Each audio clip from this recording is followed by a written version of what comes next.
Just a second.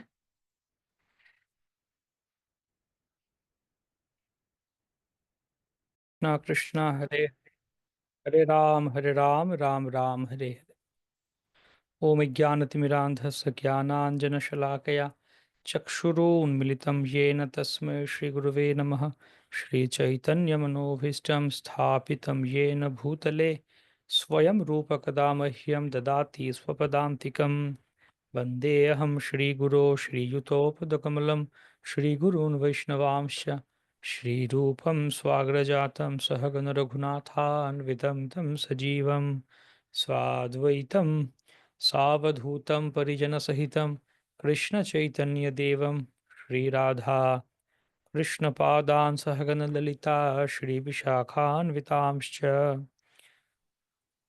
नमो ओं विष्णुपादाय कृष्णपृष्ठाय भूतले श्रीमते भक्तिवेदान्तस्वामिनिति नामिने नमस्ते स्वारस्वते देवे गौरवाणी प्रचारिणे निर्विशेषशून्यवादी पाश्चात्यदेशतारिणे वंशाकल्पतरुभ्यश्च कृपा सिन्धुभ्य एव च पतितानां पावनेभ्यो वैष्णवेभ्यो नमो नमः। श्रीकृष्ण चैतन्य प्रभु नित्यानंद श्री अद्वैत गदाधर शिवासदि गौरभक्तवृंद हरे कृष्णा कृष्णा कृष्णा हरे हरे हरे राम राम राम हरे हरे। हरे कृष्णा। श्री चैतन्य महाप्रभु की जय। सबको स्वागत है आज हमारे दूसरी सत्र में दूसरी कक्षा में श्री नवद्वीप धाम महात्म्य नवद्वीप धाम परिक्रमा में। तो श्रील प्रभुपाद पूरे विश्व प्रभुपाद वृंदावन धाम में थे। प्रभुपाद कलकत्ता में उनका गृहस्थ जीवन का सब कुछ कलकत्ता में, उनका आविर्भाव सब कुछ कलकत्ता में रहा। उसके बाद वो जब वानप्रस्थ लिए, संन्यास लिए, वृंदावन धाम में गए, फिर वहाँ से अमेरिका गए, फिर आखिर में प्रभुपाद उनके अप्रकट लीला वृंदावन धाम में ही किए।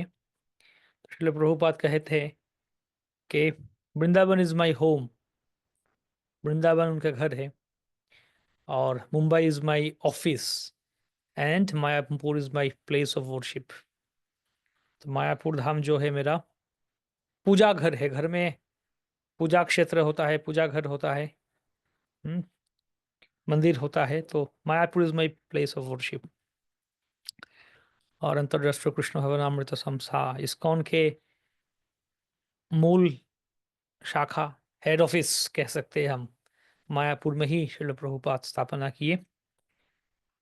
तो एक बार भगवान श्री कृष्ण सोच रहे थे, यह भक्ति विनोद ठाकुर वर्णन करते हैं कि कृष्ण ऐसे सोच रहे थे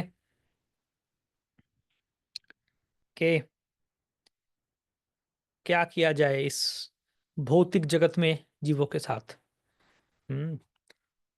জীবের মঙ্গল লাগি पुरुष प्रधान मने मने चिंता करी करिल विधान। तो सोचने लगे भगवान, मन ही मन सोचने लगे कि क्या करना चाहिए, कि किस कलयुग आ गया, कलयुग का प्रभाव इतना बढ़ गया और चारों तरफ कली का प्रभाव से लोग इतना माया में फंसे हुए हैं, क्या किया जाए। पीड़ा बुझी वैद्यराज औषध खवाए, कठिन औषध दे कठिन पीड़ाए। अगर आप वैद्यराज मतलब डॉक्टर के पास जाएंगे तो डॉक्टर आपको दवाई देगा, और दवाई कैसे देगा, आपके बीमारी के ऊपर निर्भर करके।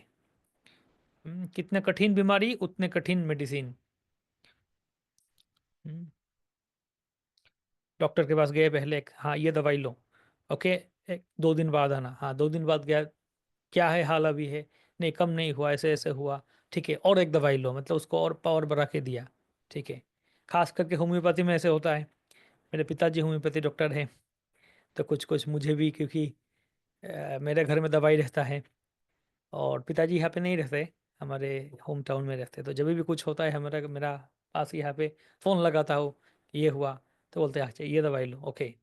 2 दिन बाद या 1 दिन बाद क्या हुआ, नहीं कुछ नहीं, फ़र्क नहीं पड़ा, ओके ये इसका और पावर बढ़ाओ, ये लो, अच्छा उसके बाद और पावर बढ़ाओ, तो ऐसे पावर बढ़ाया जाओ। तो यहाँ पे भगवान क्या सोच रहे हैं कि डॉक्टर के पास जब जाते हैं, डॉक्टर बीमारी के ऊपर निर्भर करके दवाई का पावर बढ़ाते हैं। तो वैसे ही हम इस जगत में सब बीमार है, पेशेंट है, डिजीज्ड है। और डॉक्टर कौन है? महाप्रभु कृष्ण डॉक्टर, भगवान डॉक्टर है। तो वो क्या करते हैं? हमें दवाई देते हैं। इस भौतिक संसार में हमारा जो बीमारी है, रोग है, भव रोग, स्किन डिजीज भी कहा जाता है अलग अलग जगह में। चर्म रोग, जैसे स्किन डिजीज जैसे होता है, वैसे हमारा भी स्किन डिजीज, मतलब हम स्किन के प्रति आसक्त है। ये मेरा, ये तेरा, मेरे बच्चा, मेरे माता पिता, मेरे पत्नी, मेरे भाई बंधु, मेरे ही मेरे, या फिर मैं सुख भोग करूँगा। तो स्किन डिजीज या भौतिक भवत ज्वर भी कहा जाता है। अलग अलग जगह में, अलग अलग जगह से अलग अलग ढंग से वर्णन किया गया है बीमारी जो है हमारा। तो इस बीमारी के लिए अलग अलग युगों में भगवान ने अलग अलग दवाई दिए। सत्य युग में क्या दिए थे? ध्यान करो, कृत्य यध्याय तो विष्णु, त्रेतायाम व्यजतो मुखे, त्रेता युग में क्या दिए थे? यज्ञ करो। द्वापरे परिचर्यायाम, द्वापर युग में क्या बोले? पूजा करो। और कलो तद हरि कीर्तनाथ, तो कलयुग में हरि नाम कीर्तन। तो भगवान सोच रहे थे कि अलग अलग युग में अलग अलग चीजें दवाई दिया गया, तो अभी कलयुग आते आते इतना बीमारी इतना बढ़ गया। तो पहले जो दवाई दिया गया था, मेडिसिन दिया गया था, ध्यान करो या फिर तपस्या करो या फिर यज्ञ करो, पूजा करो, इन सब से नहीं होगा अभी। इन सब का उतना पावर है नहीं कि कलयुग का जीवों का ये जो भव रोग उसको कम करे या फिर उससे उनको बचाए, दूर करे उनको। तो इसलिए क्या करे? तो सोच रहे हैं भगवान क्या, कठिन कठिन औषध दे कठिन पीड़ाय, एबे कली घोर হইল रोग হইল भारी, कठिन औषध बिना निवारित नारी। अभी कलयुग इतना घोर कली हो गया, इतना कठिन कलयुग हो गया कि अभी अगर कठिन या सबसे पावरफुल दवाई नहीं देंगे तो फिर इतना पावरफुल बीमारी, इतना पावरफुल हो गया कि दवाई पावरफुल देना पड़ेगा, वरना नहीं चलेगा। कठिन औषध बिना निवारित नारी। तो क्या दवाई दिया जाए, क्या मेडिसिन दिया जाए? तो बता रहे कि सोच रहे भगवान, अतिशय गोपने राखिनु जेई धाम, अतिशय गोपने राखिनु जेई नाम, अतिशय गोपने राखिनु जेई रूप, प्रकाश ना कोइले जीव तोड़िबे की रूप। मैं इतने दिन तक जो बहुत ही छुपा के रखा था, क्या क्या चीज? जो धाम, जो नाम और जो रूप, ये तीन चीज मैं छुपा के रखा था। मेरा ऐसा एक धाम है जिसको मैं बहुत ही, मतलब अतिशय गोपने, मतलब सिर्फ गोपने नहीं, मतलब एक तो होता है ये बात को राजी रहने दे, ये चीज को छुपा के रखो, बोलते ना। और कुछ है नहीं, बहुत छुपा के रखो, मतलब ऐसे छुपा के रखता है कोई सोच ही ना पाए या जिंदगी में ढूंढ ना पाए। बहुत ही रहस्य, गुप्त धन ऐसा जगह में छुपा के रखो। हम्म कुछ पैसा है, हम ठीक है, मेरे पास कुछ 2-5 हज़ार रुपया है घर में आके, या ठीक है, पति अपने पत्नी को बोलते ये तिजोरी में रख दो, ये 1 लाख रुपया है, रख दो। हाँ, ये रख दिया। तो ये भी है, घर में रख दिया थोड़ा, हाँ ये तो छुपा के रखो, रख दिया। लेकिन जब गुप्त धन हो, बहुत सारे धन, गुप्त धन हो, ऐसे जगह में कहीं पे जाके रहस्य छुपा के रखा दिया गया, वहाँ पे कुछ पजल है, कुछ जगह में जाना है, आपको ढूंढ के निकलना है, बहुत ही गुप्त धन है ना। तो बहुत ही छुपा के रखा गया था, अतिशय गोपो ने राखी नुजैतम। तो जो धाम मैंने बहुत ही छुपा के रखा था, जो नाम मैंने बहुत ही छुपा के रखा था, और जो रूप मैंने इतना छुपा के रखा था, अभी अगर मैं उन सबको बाहर नहीं निकालूं या फिर बाहर सबको ना बांटूं, सबको ना दूं, सबके लिए एक्सेसिबल ना करूं, तो फिर क्या होगा? प्रकाश ना कोयले जीव तोड़िबे की रूप। तो अभी समय आ गया, जो धाम जो सदियों से या इतिहास में जो भी हो, सृष्टि का इतिहास में अब तक किसी को ना दिखाया गया, जिस धाम का एक्सेस किसी के पास ना हो, जिस जगह में मतलब किसी का एक्सेस ना हो, जो रूप किसी ने ना देखा हो और जो नाम किसी ने ना सुना हो, वो अभी बाहर निकलने का समय आया। জীব তো আমার দাস আমি তার प्रभु, आमी ना तारिले शेई ना तोरिबे कभू। जीव मेरा दास है और मैं उसका प्रभु हूं, तो अगर मैं जीव का उद्धार ना करूं तो जीव का उद्धार कभी नहीं होगा। এই বলি শ্রী চৈতন্য হইল প্রকাশ, নিজ नाम निज धाम लोए निज दास। और ये सोच के श्री चैतन्य महाप्रभु है। तो कौन सा धाम है? नवद्वीप धाम। कौन सा नाम है? हरे कृष्णा कृष्णा कृष्णा हरे हरे, हरे राम राम राम हरे हरे, हरे कृष्ण महामंत्र। और कौन सा रूप है? गौरांग सुंदर प्रेम जलोधर तपत कांचन काया। प्रेम जलोधर रूप उनका, तपत कांचन रूप है। राधा रानी को भी कहा जाए तप्त कांचन गौरांगी। तो तप्त कांचन गौरांगी राधे वृंदावनेश्वरी, और महाप्रभु तप्त कांचन गौरांग तपत कांचन काया। तो ये रूप अभी सबको देने का समय, मतलब यही है दवाई। ये धाम, ये नाम, ये रूप, ये तीन चीज। तो ये लेके महाप्रभु आए हमारे लिए। প্রভুর প্রতিজ্ঞা এই হয় সর্বকাল, तारिब सकल जीव घुसाबो जंजाल। ये महाप्रभु का प्रतिज्ञा है, मैं सारे जीवों को उद्धार करूंगा और जितना जंजाल है सबको मैं साफ करूंगा। ब्रह्मारो दुर्लभ धन बिलाबो संसारे, पात्रा पात्र ना बाछिबो यही अवतारे। ऐसा धन जो ब्रह्मा को भी नहीं मिलता, वो धन में बिला बांटूंगा। और कौन पात्र कौन अपात्र ऐसे को कभी नहीं सोचूंगा। हम्म। देखिब कि रूपे कली जीवे करे नाश, नवद्वीप धामो आमी करिब प्रकाश। और मैं देख लूंगा। तो महाप्रभु बोले मैं देख लूंगा कि कली कैसे जीव को नाश करता है। मैं नवद्वीप धाम को प्रकाश करूंगा, देख लूंगा कली को। युद्ध है। সেই ধামে ভাঙিব কলির বিষদাত, कीर्तन कोरिया जीवे कोरी आत्मसात। और इस धाम में मैं कली का जो विष दांत है ना, जहरीला दांत, उसको तोड़ दूंगा। और कीर्तन करूंगा और जीव को आत्मसात मेरे साथ ले लूंगा। যত दूर मम नाम होइबे कीर्तन, तत दूर होइबे तो कलिर दमन। और जहां तक मेरा हरिनाम का आवाज जाएगा, वहां तक ये कली दूर हो जाएगा, कली का दमन विनाश हो जाएगा। এই বলি गौर हरि कलिर সন্ধ্যায়, प्रकाशिल नवद्वीप स्वकीय माया। ये बोल के ये कली का पहला संध्या में श्री महाप्रभु आए नवद्वीप धाम लेके, नवद्वीप धाम में। तो बताया गया नवद्वीपे बसी जेई मंत्र जप करे, श्री मंत्र चैतन्य হয় না ऐसे तोरे। हाँ, मंत्र जप कर सकते हैं, बहुत सारे मंत्र जप कर सकते हैं, लेकिन नवद्वीप धाम में अगर कोई बैठ के जप करते हैं तो फिर वो जप मंत्र चैतन्य स्वरूप एक्टिव, बोले ना, एक्टिवेटेड हो जाता है। तो नवद्वीप धाम में हो जाता है वो। हालांकि परंपरा में दिया गया हमारे गुरुदेव से मिलता है, लेकिन नवद्वीप धाम में वो और शक्ति और कृपा मिलता है यहाँ पे। অন্য तीर्थे जोगी 10 वर्षे लबे যাহা, 3 रात्रि शादी पाए तहा। बाकी तीर्थ में अगर अलग अलग जगह में अलग जैसे बताया गया, जैसे यह बता जा रहा है कि अगर बाकी तीर्थों में जो योगी है, योगियों के लिए अगर 10 साल योगी कहीं पे रहते, योग साधना करते, 10 साल योग करके जो मिलता है, नवद्वीप में सिर्फ 3 रात रहने से वो मिल जाता है।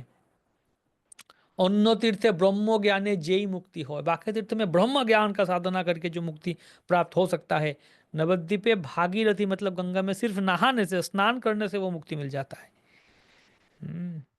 तो ये सब भुक्ति मुक्ति।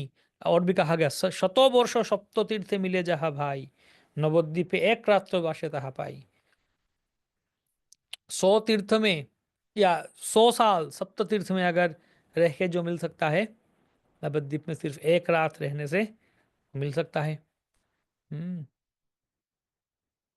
तो जो भी हो, और नवद्वीप धाम के बारे में और भी कहा गया, और एक और भी बहुत सारे महात्म्य और भी बहुत सारे सुंदर सुंदर श्लोक नवद्वीप धाम के।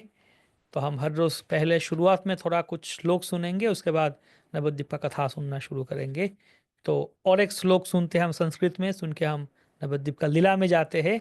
ये प्रबोधानंद सरस्वती कहते हैं, संसार सिंधु तरने हृदय यदि स्यात्, संकीर्तनामृत रसे रमते मनश्चेत, प्रेमाम बुधो विहरणे यदि चित्त वृत्तिर, माया पुराक्ष नगरे बसतिम कुरुस्व।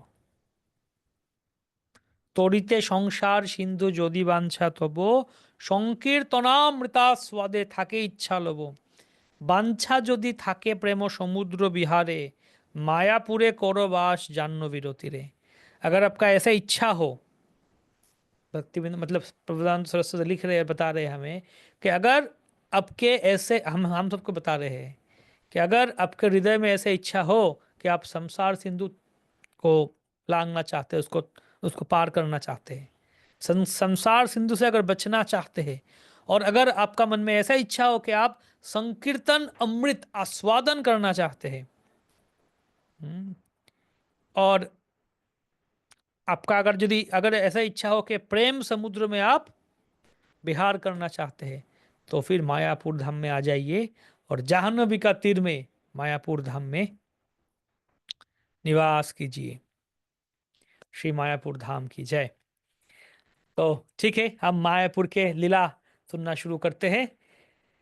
कल हम जहाँ तक देख रहे नवद्वीप धाम के बारे में कल भी कुछ चर्चा किए थे, और नौ द्वीप, कौन सा द्वीप का क्या नाम है, कौन सा द्वीप का क्या नाम और कौन सा द्वीप का नाम के पीछे क्या कारण है, सब बताया गया। आशा करते हैं सबको याद है। आप नोट भी कर सकते हैं या फिर ये किताब भी है, आप देख सकते हैं। अंतर्द्वीप, सीमांत द्वीप, गोद्रुम द्वीप, मोदोद्रुम द्वीप, ये 4 द्वीप गंगा के पूर्व तट पे है, और पश्चिम तट पे 5 द्वीप है। कोलोद्वीप, जौहनुद्वीप, ऋतुद्वीप, मोदोद्रुम द्वीप और रुद्रद्वीप, ये 5 और 4, जस्ट सेकेंड, 9 द्वीप है।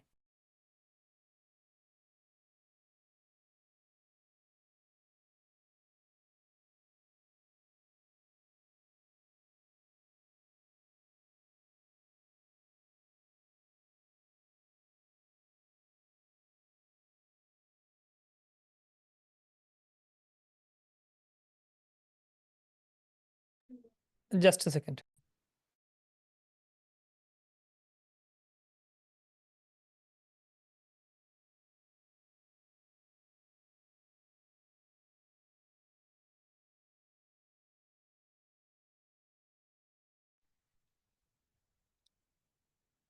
পরে দেখছি।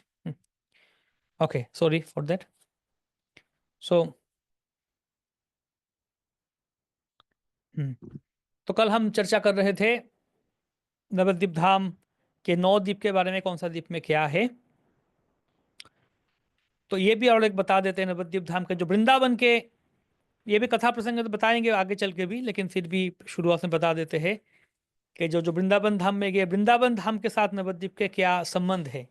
तो बताया जाता है जैसे अंतर्द्वीप मायापुर है, वो है गोकुल महावन। वृंदावन के गोकुल महावन, अंतर्द्वीप मायापुर है, मायापुर के जो बीच में है। मैं दिखाता हूँ फिर से। हाँ,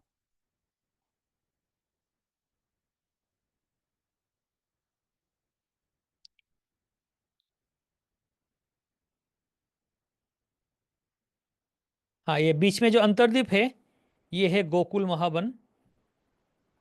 या एक मिनट, कहा गया नवद्वीप का, ये है नवद्वीप का map.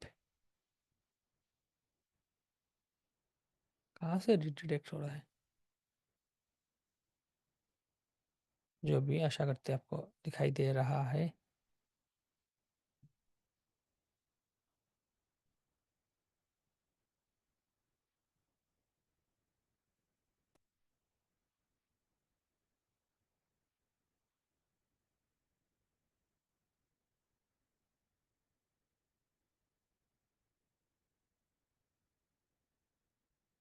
Okay, not forget that. ये मैं दिखा था। अच्छा, ये बीच में है अंतर्द्वीप। अंतर्द्वीप है गोकुल महावन, और अंतर्द्वीप से आके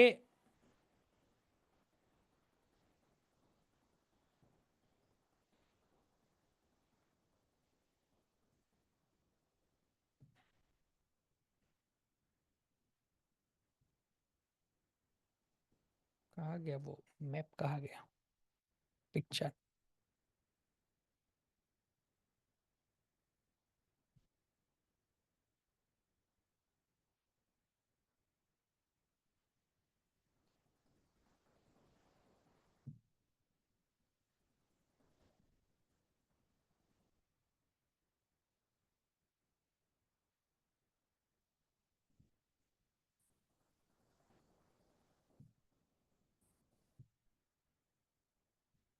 हम्म, ये है अंतर्द्वीप, ये है गोकुल महावन। अंतर्द्वीप से आके हम जाएंगे, योगपीठ क्रॉस करके राजापुर मंदिर के सामने आएगा चांद काजी का समाधि, बामनपुर बाजार है, इसे कहते हैं मधुबन और मथुरा। जैसे मथुरा में कंस था, तो यहाँ पे भी मथुरा है। गोद्रुम द्वीप, जो जहाँ भक्ति विनोद ठाकुर के घर है, यहाँ पे जो भक्ति विनोद ठाकुर का घर है गोद्रुम द्वीप, ये है नंदग्राम। ठीक है। कोलोद्वीप, जहाँ पे बराहदेव आए थे, कोलोद्वीप नवद्वीप टाउन जो है अभी, इसे कहते हैं बहुलावन, वृंदावन के बहुलावन। और कोलोद्वीप का कुलिया पहाड़, इस जगह को कहते हैं गिरि गोवर्धन। बहुलावन गिरि गोवर्धन दोनों यहाँ पे है। जोहनु द्वीप, जोहनु द्वीप को कहते हैं भद्रवन। हम्म। मोदोद्रम द्वीप, सारंग मुरारी और ये वृंदावन दास ठाकुर का घर, मोदोद्रम द्वीप भंडीरवन। और मोदोद्रम द्वीप का महतपुर करके एक जगह है, जहाँ पे महतपुर या बैकुंठपुर है, जहाँ पे रामानुजाचार्य जी भी आए थे, काम्यवन कहते हैं उसको। सीमंतव द्वीप, यहाँ पे जो कहा था मारामारी मार, जहाँ पे बलराम जी आके मारामारी किए थे, मारे थे, लड़ाई करके, फाइटिंग करके, इसे कहते हैं तालबन।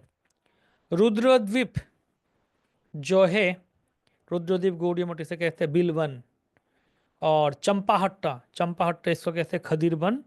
और ऋतुद्वीप, यहाँ ऋतुद्वीप है, यहाँ पे ऋतुद्वीप है, ऋतुद्वीप को कहते हैं, यहाँ पे राधा कुंड भी है। ठीक है। तो आगे बढ़ते हैं हम मुख्य विषय को लेके।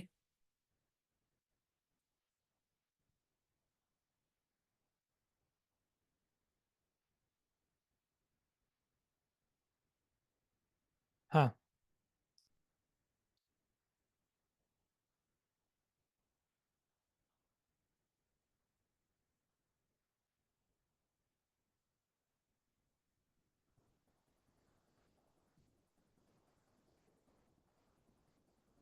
हाँ, ये मैं था मैं दिखाना चाहता हूँ जो भी हो। अंतर्दीप आत्मनिवेदन, आत्मनिवेदन के स्थान में आए। तो अंतर्दीप में क्या क्या जगह है? अंतर्दीप में है इस्कॉन मायापुर तो है ही, यहाँ पे योगपीठ है, महाप्रभु का जन्म स्थान। शिवा संगन है। हम्म, चैतन्य मठ है, जो भक्ति सिद्धांत सरस्वती ठाकुर ने स्थापन की, और इसको महाप्रभु के मासिर बारी भी कहते हैं। यहाँ पे बंगाल में जैसे मौसी कहते हैं हम, तो मासी कहते हैं मासिर बारी। मतलब महाप्रभु के माता सची देवी के बहन, छोटी बहन थी मालती देवी।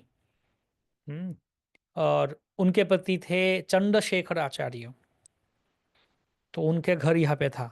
चंद्रशेखर आचार्य भवन भी कहते हैं उसको। तो यहाँ पे महाप्रभु बहुत नाटक भी किए थे, लीला भी किए थे बहुत, माशीरवाड़ी कहते हैं। ये है मुरारी गुप्ता का घर है, बहुत सुंदर, राम लक्ष्मण सीता का विग्रह है। गौर नित्यानंदनाचार्य भवन, बहुत सुंदर सुंदर, अद्वैत भवन। हर एक अंतर्दीप का कथा, इतना सारे कथा है, बोलते बोलते वही चला जाएगा 2-3 दिन।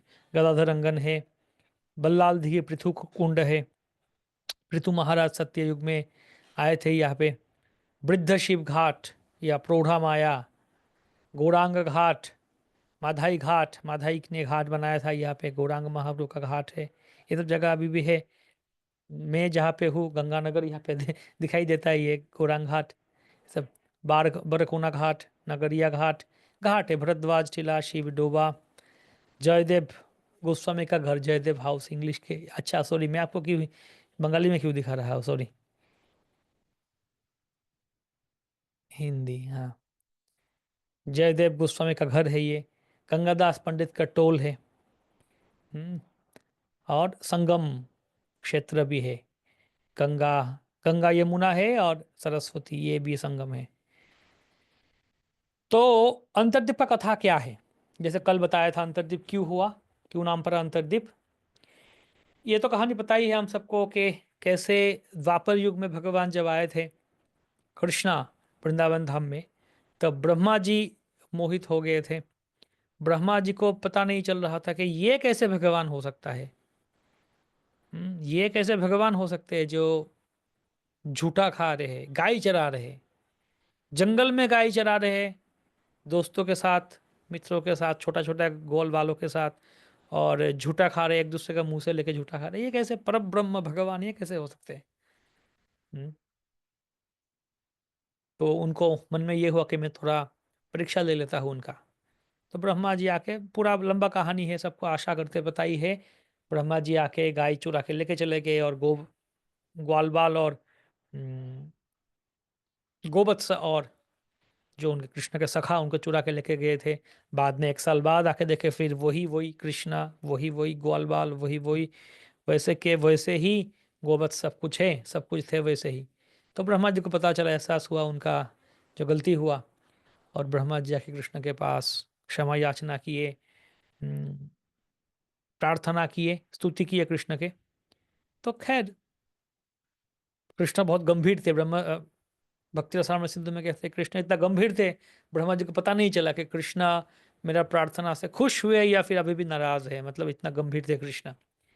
तो ब्रह्मा जी अपने आप को इतना, मतलब पश्चाताप कर रहे थे, अनुताप कर रहे थे कि मैं इतना पतित हूँ, और ऐसे ऐसे खराब काम किया मैंने।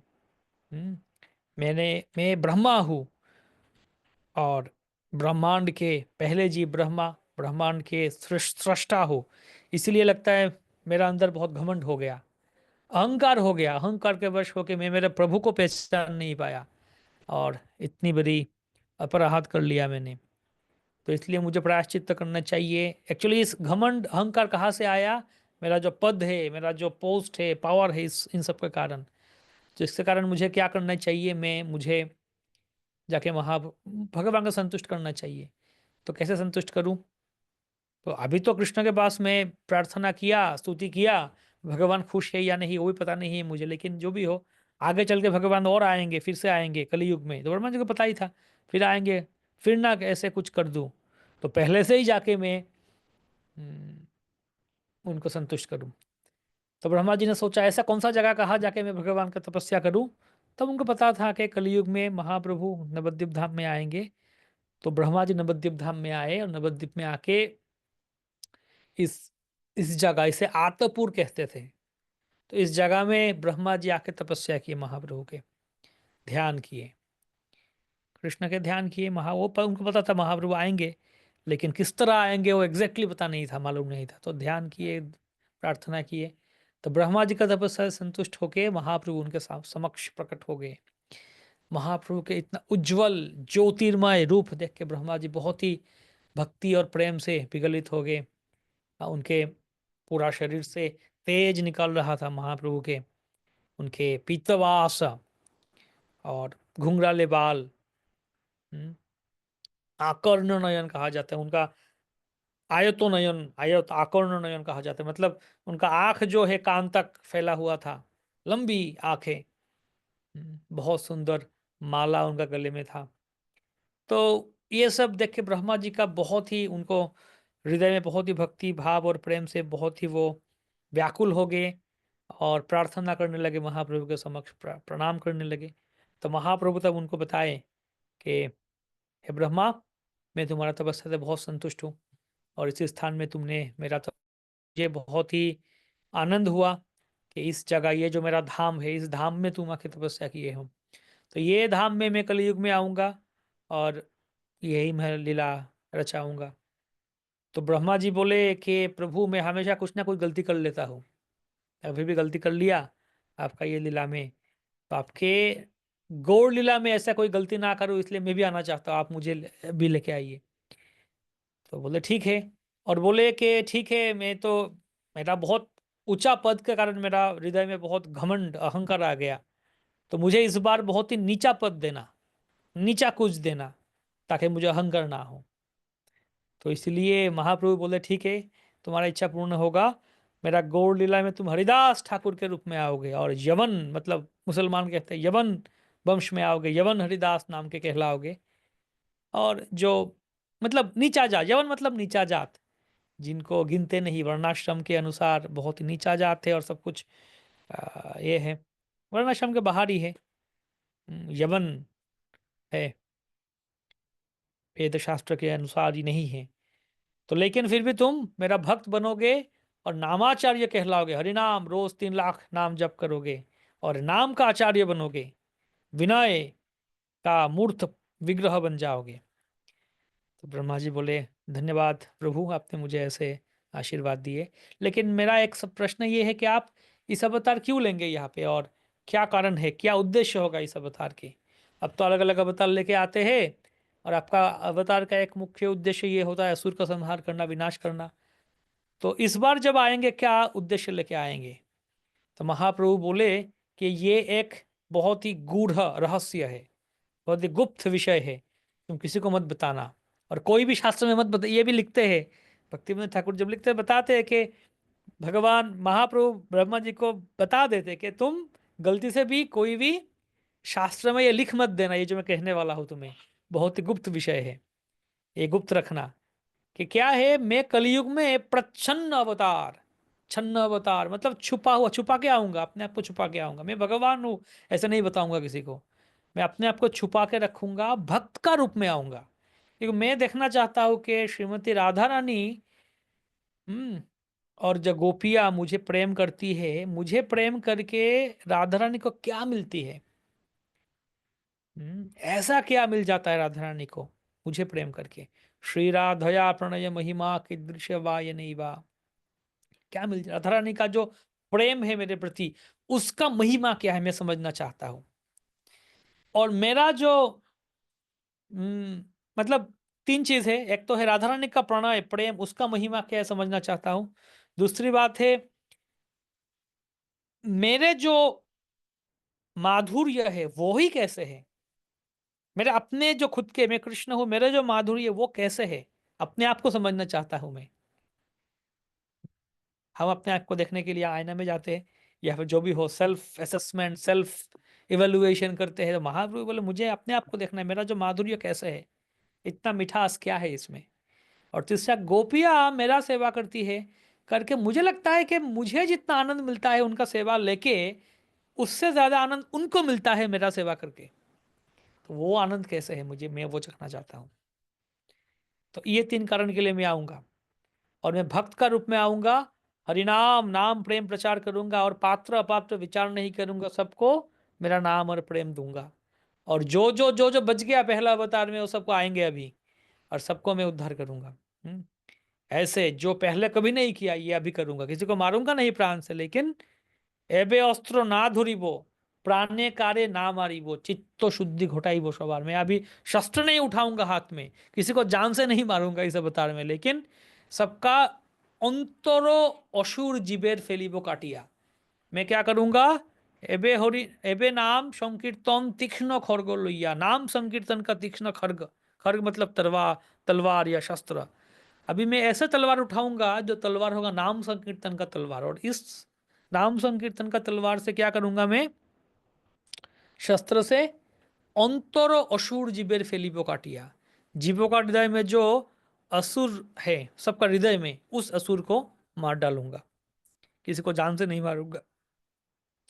तो ये मेरा अंतर के बात है, हृदय की बात है ना, ये मेरा अंतर के बात है, ये मैं तुम्हें बता रहा हूं। ठीक है, किसी को मत बताना, कोई भी शास्त्र में मत बताना। तो इसलिए इस द्वीप का नाम पड़ गया क्या, अंतरद्वीप। अंतरद्वीप, जहाँ पे, तो अंतरद्वीपे हरि साक्षात ब्रह्मा नाम कृपया गौरावतार तात्पर्यम कथयामास तत्वतः। अंतर्द्वीप के महात्मा, नवद्वीप धाम महात्म्य में कहा गया कि इस अंतर्द्वीप में स्वयं भगवान हरि अत्यंत कृपा परवश होके उनका गौर अवतार के तात्पर्य क्या है वो ब्रह्मा के पास बताए थे। तो इसलिए अंतर हृदय के बाद बताया, इसलिए इसका नाम हो गया अंतरदीप। ये नवद्वीप जो कमल जैसे है, कमल फूल है, पद्म फूल, उसका बीच का जो होड़ या कर्णिका कहते हैं वो है अंतरदीप, बीच में नवद्वीप का बीच, सेंटर ऑफ नवद्वीप धाम, अंतरदीप धाम। तो ये नवद्वीप का अंतरदीप का महत्व है, और इसे आत्मनिवेदनम कहा जाता है। ठीक है, तो इसे मायापुर भी कहा जाता है, ये भी एक कारण है। मायापुर क्यों कहा जाता है, अंतरदीप को मायापुर क्यों कहा जाता है?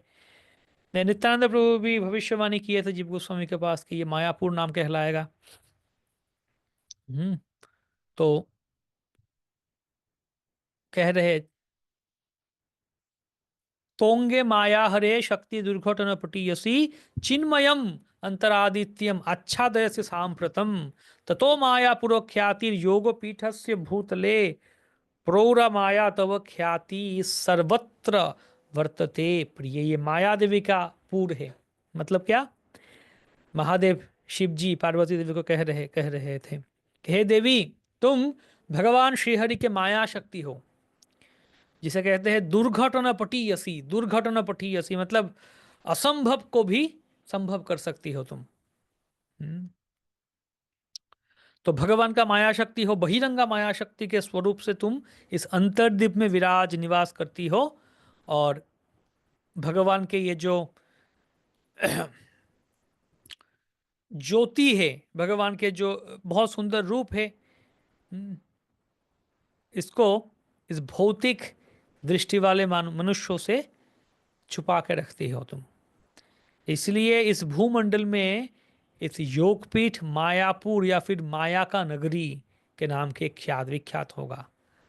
माया के द्वारा महामाया दुर्गा देवी इसको छुपा के रखती है, लोग मतलब सबसे, इसलिए इसका नाम हो गया मायापुर।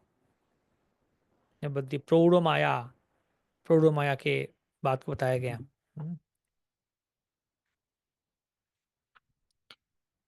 सो महाप्रभु का समय देख सकते हैं। एक तो बात यह है, ये हम 4 दिन कुछ डिस्कशन कर रहे हैं, करेंगे कुछ विषय जो जो हुआ, लेकिन बहुत सारे चीज आपको चैतन्य भागवत में मिलेगा। चैतन्य चरितामृत जो है हर जगह मिलता है। चैतन्य चरितामृत श्रील प्रभुपाद ने कमेंट्री लिखे है। इस्कॉन में हर जगह चैतन्य चरितामृत इंग्लिश में, बंगाली में, हिंदी में, हर जगह भाषा में है। तो चैतन्य भागवत भी है जो हर जगह नहीं है, लेकिन चैतन्य भागवत और एक ग्रंथ है जो श्रील वृंदावन दास ठाकुर लिख के गए थे। तो एक्चुअली चैतन्य भागवत और चैतन्य चरितामृत 2 ग्रंथ है। चैतन्य भागवत वृंदावन दास ठाकुर के द्वारा लिखित है और चैतन्य चरितामृत श्रील कृष्णदास कविराज गोस्वामी के द्वारा लिखित है। तो चैतन्य भागवत पहले लिखा गया था। चैतन्य भागवत में वृंदावन दास ठाकुर महाप्रभु के वृंदा ये नवद्वीप लीला, नवद्वीप में महाप्रभु जो 24 साल उनके सन्यास के पहले नवद्वीप धाम में थे, उसके बाद सन्यास के बाद नवद्वीप धाम छोड़ के चले गए, जगन्नाथपुरी में थे और ट्रैवलिंग किए यहाँ पे वहाँ पे, और 24 साल। तो पहले जो 24 साल महाप्रभु के सन्यास के पहले, ये नवद्वीप धाम के लिए विस्तार से चैतन्य भागवत में बताया गया बहुत सारी चीजें। हम्म।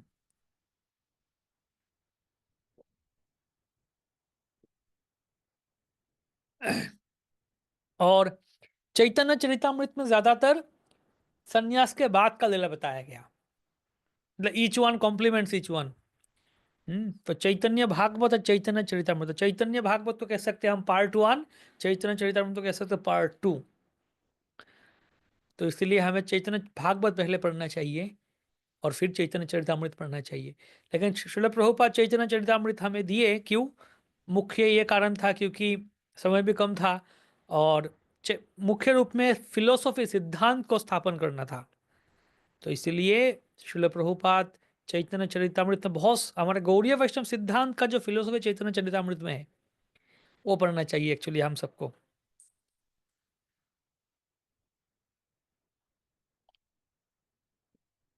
ये थोड़ा दूसरी बात है लेकिन फिर भी इससे कनेक्टेड है, इसलिए बता रहा हूँ कि एक्चुअली चैतन्य चरितामृत नहीं पढ़ेंगे ना तो हमारा जो फिलोसॉफी है वो समझ में नहीं आएगा हमें। श्रील भक्ति सिद्धांत सरस्वती ठाकुर कहते थे कि श्रीमद् भागवतम समझ में नहीं आएगा अगर कोई चैतन्य चरितामृत नहीं पढ़ते। चैतन्य चरितामृत पढ़ेंगे तो ही श्रीमद् भागवत समझ में आएगा। एक बार मायापुर में बाढ़ आया था, फ्लड आया था, महा भक्ति सिद्धांत सरस्वती ठाकुर के समय फ्लड हुआ था। तो हाँ, ऐसे चारों तरफ पानी से भर गया था। सरस्वती ठाकुर हरि कथा कर रहे थे भक्तों को लेके। तो बताए कि ऐसे ही जब महाप्रलय होगा, महाप्रलय होगा, महाप्रलय के समय पूरा ब्रह्मांड सब कुछ कारण समुद्र के पानी से सब कुछ डूब जाएगा, पूरा ब्रह्मांड में प्रलय हो जाएगा, महाप्रलय हो जाएगा। तो बोले उस प्रलय में जो अपने आप को बचाना चाहता है, उस प्रलय में जो अपने आप को बचाना चाहता है उनको क्या करना चाहिए? उनको 3 चीज पकड़ के रखना चाहिए। क्या क्या 3 चीज? के श्रीमद् भगवद गीता, श्रीमद् भागवतम और चैतन्य चरितामृत, ये 3 चीज को पकड़ के रखना चाहिए, तभी कोई उद्धार हो सकता है। उसके बाद बताया कि अगर कोई ऐसे बोलता है कि नहीं 3 चीज पकड़ के रखना कठिन है एक साथ, है ना, एक साथ 3 चीज पकड़ेंगे तो कैसे होगा, तो बोले एक को छोड़ दो। कौन सा छोड़ दो? गीता छोड़ दो। गीता छोड़ दो और 2 हाथ से भागवतम और चैतन्य चरितामृत पकड़ के रखो। फिर बोले कि नहीं, अगर फिर भी कोई ऐसे बोले कि नहीं 2 चीज ही पकड़ के रखना कठिन है, तो बोले श्रीमद् भागवतम छोड़ दो, लेकिन चैतन्य चरितामृत छोड़ने का नहीं। चैतन्य चरितामृत छोड़ दिया तो उद्धार का और कोई आशा नहीं, संभव नहीं। कैसे? गौड़ीय वैष्णव सिद्धांत के सबसे सर्वोत्तम जो सिद्धांत है, सबसे गहरा सिद्धांत जो है चैतन्य चरितामृत में कहा गया। जो ये तो पता ही है हमें कि गीता, भागवत, चैतन्य चरितामृत, एक एक ग्रेडेशन दिए। श्रील प्रभुपाद भी गीता में कहे कि Bhagavad Gita is ABCD, primary school education. उसके बाद Srimad Bhagavatam is graduation, then Chaitanya Charitamrita post graduation PhD। Srila Bhakti Siddhanta Saraswati Thakur कहते थे कि उपनिषद या वेद है शिशु विद्या, बच्चों का ज्ञान। मतलब A for Apple, B for ball पढ़ते हैं ना हम, बच्चों को पढ़ाते हैं kindergarten, A for Apple, B for ball गाना गा के पढ़ाते हैं, तो वो है। पहले जब स्कूल में ये पढ़ाई शुरू करते हैं A for Apple, B for ball, kindergarten, ये सब पढ़ते हैं, अल्फाबेट सीखते हैं। तो वैसे ही अध्यात्म मार्ग में पहले जो जीवात्मा आता है उनको ABCD पढ़ाया जाता है। वो क्या है? वेद, उपनिषद, ये सब। भगवान ने जब सृष्टि किए, शुरुआत में क्या देंगे? शुरुआत में ही तो कॉलेज का यूनिवर्सिटी का ज्ञान नहीं देंगे ना, शुरुआत में किंडरगार्टन एजुकेशन देंगे। तो इसलिए भगवान शुरुआत में वो दिए, वो क्या है? वेद, उपनिषद। 4 वेद उपनिषद ये सब है किंडरगार्टन एजुकेशन। जहाँ पे सबके लिए बताएगा। जैसे हम सब ABCD पढ़ते हैं, अल्फाबेट सब पढ़ते हैं, उसके बाद जगह प्राइमरी स्कूल में सब कुछ पढ़ते हैं, प्राइमरी स्कूल जगह सबके लिए है, हाई स्कूल में जाते हैं, उसके बाद जाके कॉलेज में जाके कोई साइंस, या हाई स्कूल में जाके साइंस, आर्ट्स, कॉमर्स अलग हो जाते हैं। है, बहुत करीब दोस्त थे मेरा, एक साथ पढ़ा प्राइमरी स्कूल में, हाई स्कूल में भी पढ़ गया, अभी जाके साइंस वो चला गया कॉमर्स में, मैं साइंस में अलग हो गया। ओके, तो साइंस आर्ट्स कॉमर्स, उसके बाद जाके कॉलेज में, यूनिवर्सिटी में जाइए, उसके बाद कोई डॉक्टर, कोई इंजीनियर, मतलब फिर जाके वो बिछड़ जाते, मिलने में बिछड़ जाते, डॉक्टर, इंजीनियर। फिर इंजीनियरिंग में जाके कौन सा इंजीनियरिंग, कोई केमिकल इंजीनियरिंग, कोई मैकेनिकल इंजीनियरिंग, कोई सॉफ्टवेयर इंजीनियर, अलग अलग में चले जाते हैं। या फिर डॉक्टर ही पढ़ता हो, चलो MBBS पढ़ो, वो पढ़ने के बाद फिर जाके कोई कार्डियोलॉजिस्ट, कोई डर्माटोलॉजिस्ट, अलग अलग तरह से चला जाते हैं। लेकिन सबने ABCD पढ़ के आया, सबने प्राइमरी एजुकेशन पढ़ के लेके आया। वैसे ही वेद उपनिषद जो है सबके लिए है। ब्रह्म, हाँ, अहम ब्रह्मास्मि, ओम पर ब्रह्मणे नमः, पर ब्रह्म ऐसे बताया गया। भगवान के बारे में बताया नहीं, सबके लिए निराकार, निर्विशेष, चिदानंद स्वरूप। वैसे लैंग्वेज ही ऐसे है ताकि हाँ सब, हाँ भगवान परम ब्रह्म ऐसे है सबके लिए। तो गीता को भी कहा गया गीतोपनिषद, उपनिषद का स्तर में है गीता, प्राइमरी स्कूल, इसलिए गीता का स्तर में भी मुक्ति जो है गीता में उसको प्रशंसा किया गया। यद गत्वा न निवर्तन्ते तद्धाम परमम मम, हमें भगवान का धाम में जाना चाहिए, परम गति लाभ करना चाहिए, वो दिव्य लोक, दिव्य धाम प्राप्त करने का प्रयास करना चाहिए। स्तर पे मुक्ति बहुत ही प्रशंसनीय है। लेकिन गीता पूरा पढ़ के आखिर में जब जाएंगे आप, गीता में इसलिए पहले कर्म के बारे में बताया, उसके बाद ज्ञान के बारे में बताया, ध्यान के बारे में बताया, सब कुछ बताते बताते आखिर में आके बताया क्या? सर्वधर्मान परित्यज्य माम एकम शरणम व्रज। जो मैं जो बताया सब कुछ छोड़ो और जाके तुम मेरा शरण लो, मेरा भक्ति करो। तो जहाँ गीता खत्म होता है वहां पे भागवत शुरू होता है। धर्म प्रज्वलित कोई तो परमो निर्मत्सराणाम सता, भागवत शुरू होता है। और भागवत में शुरुआत से ही बताते कि मुक्ति छोड़ो, जो गीता में प्रशंसा किया गया, भगवान के धाम में जाओ, ये करो, वो मुक्ति है। तो भागवत में शुरुआत में ही मुक्ति को दूर किया गया, भगाया गया, निंदा किया गया, गाली दिया गया, शुरुआत से ही मुक्ति पिशाची, शुरुआत से ही सब पूरा भागवत में है। हर हर एक प्रार्थना, पृथु महाराज की प्रार्थना, ध्रुव महाराज की प्रार्थना, कुंती की स्तुति, वृत्रासुर स्तुति, जितना आप सब कुछ देंगे हर जगह में सब लोग मुक्ति को कोसते हैं, मुक्ति नहीं चाहिए, मुक्ति नहीं चाहिए, मुक्ति पिशाची, डर लगता है मुक्ति से, नहीं चाहिए। तो भक्ति कैसे करनी चाहिए भागवत ने बताए। तब जाके आखिर में जाके भागवतम कैसे अंत होता है, आखिर श्लोक भागवत के, नाम संकीर्तनम यस्य सर्व पाप प्रणाशनम। नाम संकीर्तन, सारे नाम संकीर्तन के ऊपर जोर दिया गया भागवतम में आखिर श्लोक में, लास्ट श्लोक में। और वहां से शुरू होता है चैतन्य चरित्र। कैसे नाम संकीर्तन करना चाहिए महाप्रभु स्वयं आके दिखाए। तो अभी देखिए गीता में बताया गया, भगवान अलग अलग चीज बताए कि यत करो श्री यदुष्णाशी यज्जुदासी, यह सब कुछ मेरे लिए करो, जो भी करो। उसके बाद आखिर में सर्वधर्म नाम, अलग अलग चीजें बताए। तो चैतन्य चरितामृत अभी देखिए, गीता कौन बताया किसको, कृष्ण थे गीता के वक्ता, गीता के स्पीकर कृष्ण थे, और गीता के लिसनर कौन थे, अर्जुन। कृष्ण अर्जुन को बता रहे थे गीता। ओके। अभी चैतन्य चरितामृत में आके वो कृष्ण कौन बन गए, चैतन्य महाप्रभु, और अर्जुन बन गए रामानंद राय। रामानंद राय एक ही साथ अर्जुन का भी अवतार थे और विशाखा से का भी अवतार थे, एक साथ 2 in 1 थे। तो वहां पे कृष्ण अर्जुन को बताए थे, है ना, टीचर स्टूडेंट को पढ़ाते हैं ना क्लास में, उसके बाद एग्जाम के समय बोलते हैं तुम बताओ मुझे, अभी एग्जाम होगा, अभी बताओ क्या क्या सीखा। तो अभी चैतन्य चरितामृत में आके एग्जाम लिया जा रहा है। तो कृष्ण बन के महाप्रभु, अर्जुन बन के राय रामानंद। बोलो, महाप्रभु पूछे प्रभु कहो राय साध्य निर्णय, बताओ मुझे क्या साध्य क्या है। राय कहे स्वधर्म आचरण विष्णु भक्ति हो। रामानंद राय बोले विष्णु भक्ति होगा स्वधर्म आचरण करने से।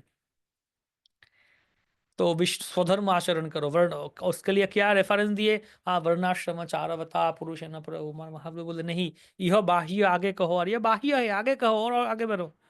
तो बोले तो फिर सब कुछ कृष्ण कर्मार्पण, रामानंद राय के कृष्ण कर्मार्पण करो, सारे कर्म कृष्ण के लिए करो, यत करोषि यदस्नाशी यज्जुदासी यद, गीता में आपने ही बताया मुझे ये सब। बोले नहीं, ये बाही आगे कहो, ये सब नहीं, ठीक नहीं। अरे आपने ही तो बताया था ये सब मुझे, अभी इसको इनकार कर रहे हो आप। मान लीजिए टीचर ने पढ़ाया क्लास में, और जब एग्जाम में आपने लिखा टीचर मार्क्स काट लिया, बोले नहीं ये मार्क, ये सही नहीं, उत्तर सही नहीं, आपने ही तो ये पढ़ाया, कैसे लगेगा स्टूडेंट को। रामानंद राय बोला अरे आप ही मतलब मना कर दे, तो और आगे कहो। तो ये भी बता दिया, गीता के हम अंतिम निष्कर्ष क्या समझते हैं, सर्वधर्मान परित्यज्य मामेकम शरणम व्रज, ये सर्वधर्मन ये है आखिर गीता के उपदेश है। तो ये श्लोक भी बता दिए रामानंद राय। बोले हाँ, वो उसको भी कोट किए कि सर्वधर्म त्याग करो, कृष्ण का शरण। महाप्रभु बोले नहीं, ये बाह्य आगे को, ये भी सही नहीं है, आगे आगे बोलो, आ रही ये बाह्य है, एक्सटर्नल है, आप क्या बताए।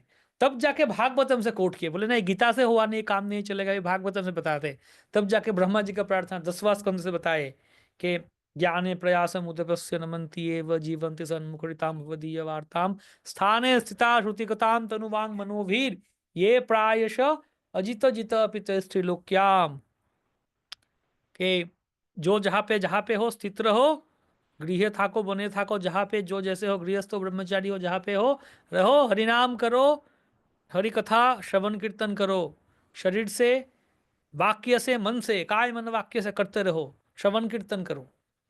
तब महाप्रभु बोला हाँ ये सही है, फिर भी आगे बोलो, आगे कहो और आगे कहो।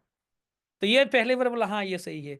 तो मतलब देखिए गीता में जो अंतिम निष्कर्ष बताया गया वो भागवतम में चैतन्य चरित्र के उसको गिना ही नहीं, महाप्रभु स्वीकार ही नहीं किए, और आगे गहराई में गए। तो चैतन्य चरितामृत में हमारे गौड़ीय वैष्णव सिद्धांत के सार दिया गया है। तो इसलिए हमारे जो संप्रदाय के सिद्धांत, जैसे भगवत गीता को वैदिक ग्रंथ कहा जाए, सब लोग गीता पढ़ते हैं, सब लोग गीता पढ़ते हैं, मायावादी भी पढ़ते हैं, वैष्णव भी पढ़ते हैं, निराकारवादी सब गीता पढ़ते हैं। लेकिन भागवतम है वैष्णव ग्रंथ, वो मायावादी लोग नहीं पढ़ेंगे, भागवतम वैष्णव लोग ही पढ़ेंगे। कोई भी संप्रदाय, श्री संप्रदाय बोलिए या फिर जो भी संप्रदाय, भागवतम पर हाँ वैष्णव ग्रंथ है। लेकिन चैतन्य चरितामृत ये गौड़ीय वैष्णव ग्रंथ है, मतलब सिर्फ गौड़ीय वैष्णव संप्रदाय के लोग, हम लोग ही पढ़ेंगे। दूसरा संप्रदाय के मध्व संप्रदाय या फिर श्री संप्रदाय के भक्त वैष्णव के चैतन्य चरितामृत नहीं पढ़ेंगे। तो इसलिए हमारे लिए चैतन्य चरितामृत में जो मुख्य सिद्धांत दिया गया है वो हमें समझना चाहिए। तो चैतन्य महाप्रभु के कथा, उनका सिद्धांत और उनके लीला, उनका जो ये है चैतन्य भागवत। तो चैतन्य भागवत ऐसे है प्योर, क्या बोले उसको, मिश्री, हम्म, या रसगुल्ला, जहां से भी उसको तोड़ेंगे रस ही निकालेगा। चैतन्य भागवत पूरे की पूरा चैतन्य महाप्रभु की कथा, इतना सुंदर सुंदर कथा है। तो सारे जो लीला है हम टच कर करके जाएंगे, आपको बता बता के जाएंगे कहाँ पे क्या है, कुछ कुछ विषय। लेकिन चैतन्य भागवत में और भी बहुत सारे लीला है, कहाँ पे क्या हो वही बताएंगे। तो योगपीठ में क्या क्या लीला हुए, योगपीठ है महाप्रभु का जन्म स्थान, वहाँ पे क्या क्या चैतन्य भागवत में बहुत सारे विस्तार से है। तो ये 3-4 दिन में तो हम वो सब नहीं बता पाएंगे। सबसे प्रति ये विनती है कि चैतन्य भागवत पढ़िए। चैतन्य भागवत तो अलग अलग है। मैं दिखाना चाहता हूँ आपको, एक मिनट।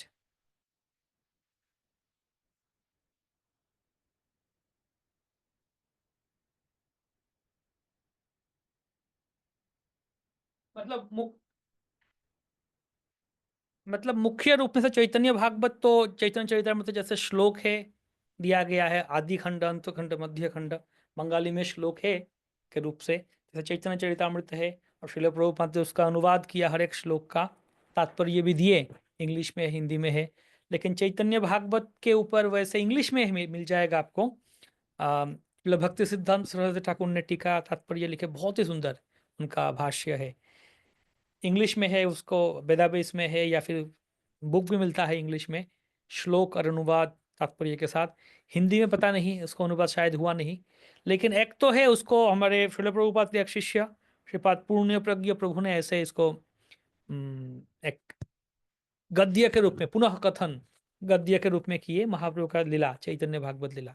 तो ये बुक है, ऐसे कवर है। ये अमेजोन में मिल जाएगा, अमेजोन में देखा मैंने मिल जाता है। आप ये ले सकते हैं, ग्रंथ चैतन्य भागवत पढ़ सकते हैं, पढ़ते रहिए, डूब जाइए चैतन्य भागवत में।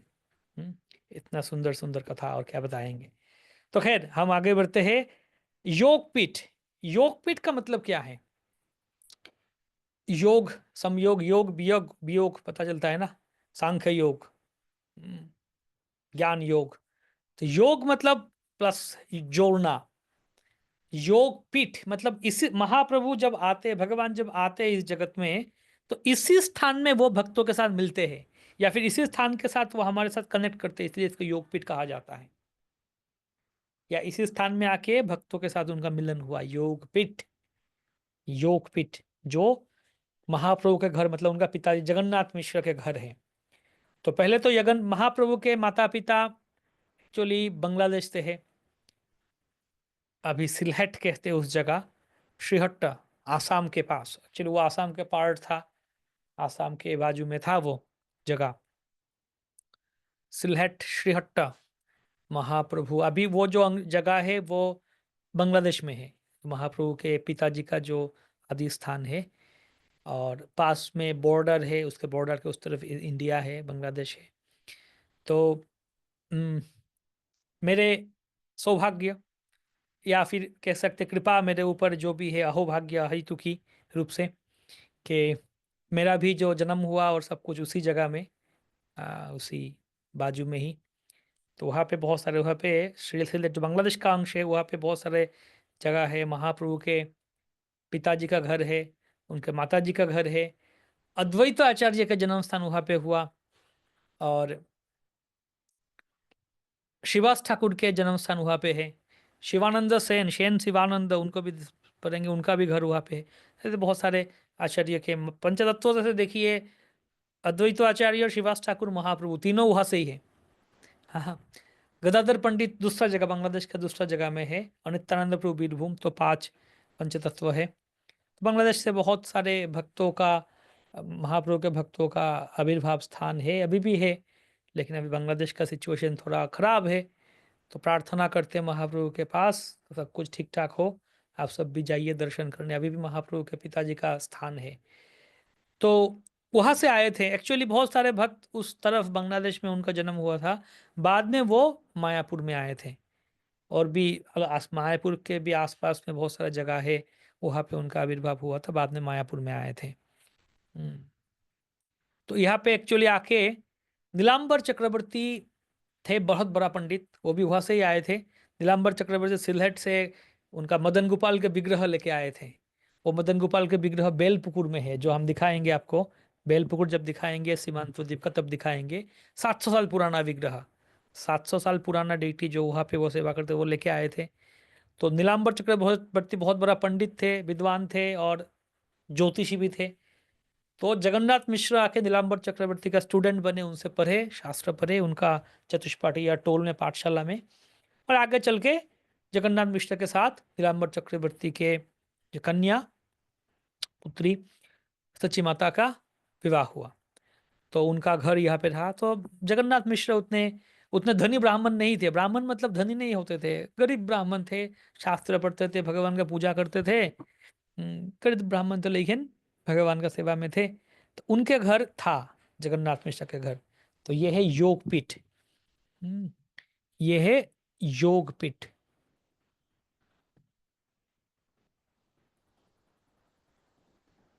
हाँ,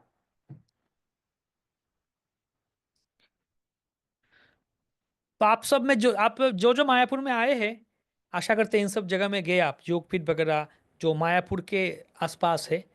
लेकिन बाकी जो जगह में आप जाते नहीं जनरली, परिक्रमा को छोड़ के बाकी जो जगह है, मोदोद्रुम द्वीप और अलग अलग जगह, उनके बारे में हम और विस्तार करेंगे। तो ये मंदिर है। और यहाँ पे ये जो पेड़ है, ये ही नीम का पेड़ के नीचे महाप्रभु का इसी स्थान में महाप्रभु का निमाई का जन्म हुआ था। तो क्यों जन्म हुआ, निमाई नाम रखा गया? एक तो हुआ नीम के पेड़ के नीचे निमाई रखा हुआ, जन्म हुआ इसलिए निमाई।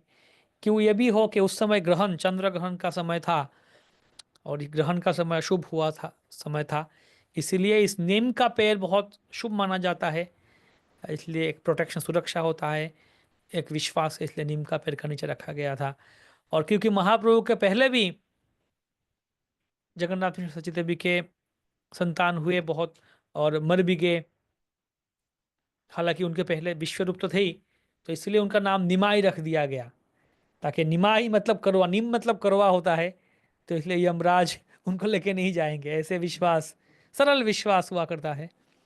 तो अभी भी यहाँ पे ऐसे ये विग्रह है, जगन्नाथ मिश्र सच्ची देवी, उनका गोद में छोटा निमाई। ये नीम का पेड़ का नीचे ये जो मंदिर दिख रहा है, इस मंदिर में है, अभी भी है, दर्शन कर सकते हैं। और यहाँ पे ऑल्टार में श्री गौरांग महाप्रभु और श्री राधा माधव, उनका बहुत सुंदर विग्रह है। श्री गौर सुंदर, श्री लक्ष्मी प्रिया, विष्णु प्रिया देवी के बहुत सुंदर विग्रह है। हाँ, अधोक्षज विष्णु, ये ही विष्णु विग्रह है जो जगन्नाथ मिश्र पूजा करते थे। तो जब भक्ति सिद्धांत सरस्वती ठाकुर योगपीठ का मंदिर बना रहे थे, जो खोद रहे थे जमीन, तो खोदने के समय ये विष्णु विग्रह निकल के आया जमीन से। ये महाप्रभु के जो वर्णन है शास्त्र में, उस वर्णन के अनुसार अधोक्षज विष्णु का विग्रह पाया गया। हम्म, ये 1934, 1934 साल में मंदिर जब बन रहा था, तब नीचे से इस विग्रह मिला, अधोक्षज विष्णु, जो जगन्नाथ मिश्र स्वयं पूजा करते थे और चैतन्य महाप्रभु भी स्वयं पूजा करते थे उस विग्रह। ये काला रंग का है और 4 इंच कहा जाता है, लंबा है। शंख चक्र गदा पद्म, और मूर्ति के दो पास पास साइड में लक्ष्मी देवी और भूदेवी, लक्ष्मी देवी भूदेवी दोनों तरफ है। हम्म, ठीक है। तो योगपीठ, सॉरी,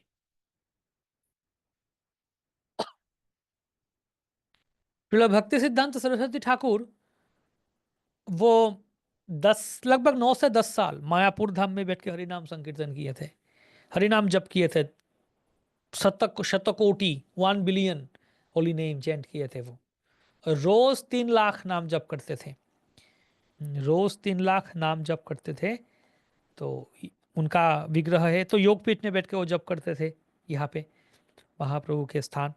तो उसके पहले ये कहाँ से क्या हुआ, जब नित्यानंद प्रभु प्रभु जीव गोस्वामी को भ्रमण करा रहे थे, नवद्वीप परिक्रमा करा रहे थे, तब बता दिए थे कि महाप्रभु के इच्छा से क्या होता है, कभी कभी महाप्रभु के धाम प्रकट होता है, कभी कभी महाप्रभु के इच्छा से ही गुप्त हो जाता है, लुप्त हो जाता है।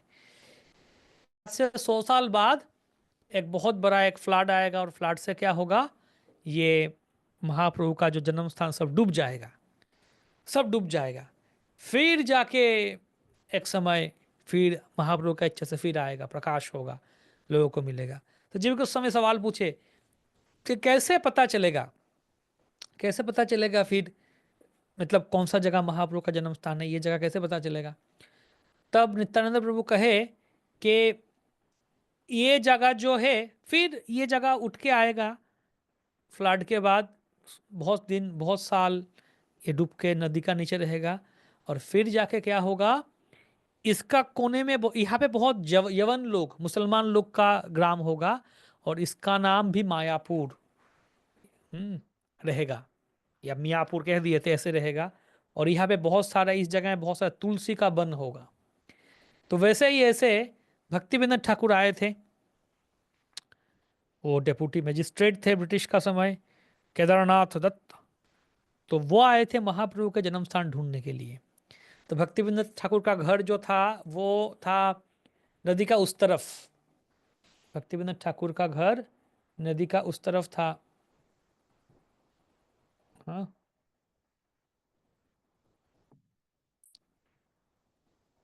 हाँ, ये है भक्तिविनोद ठाकुर का घर।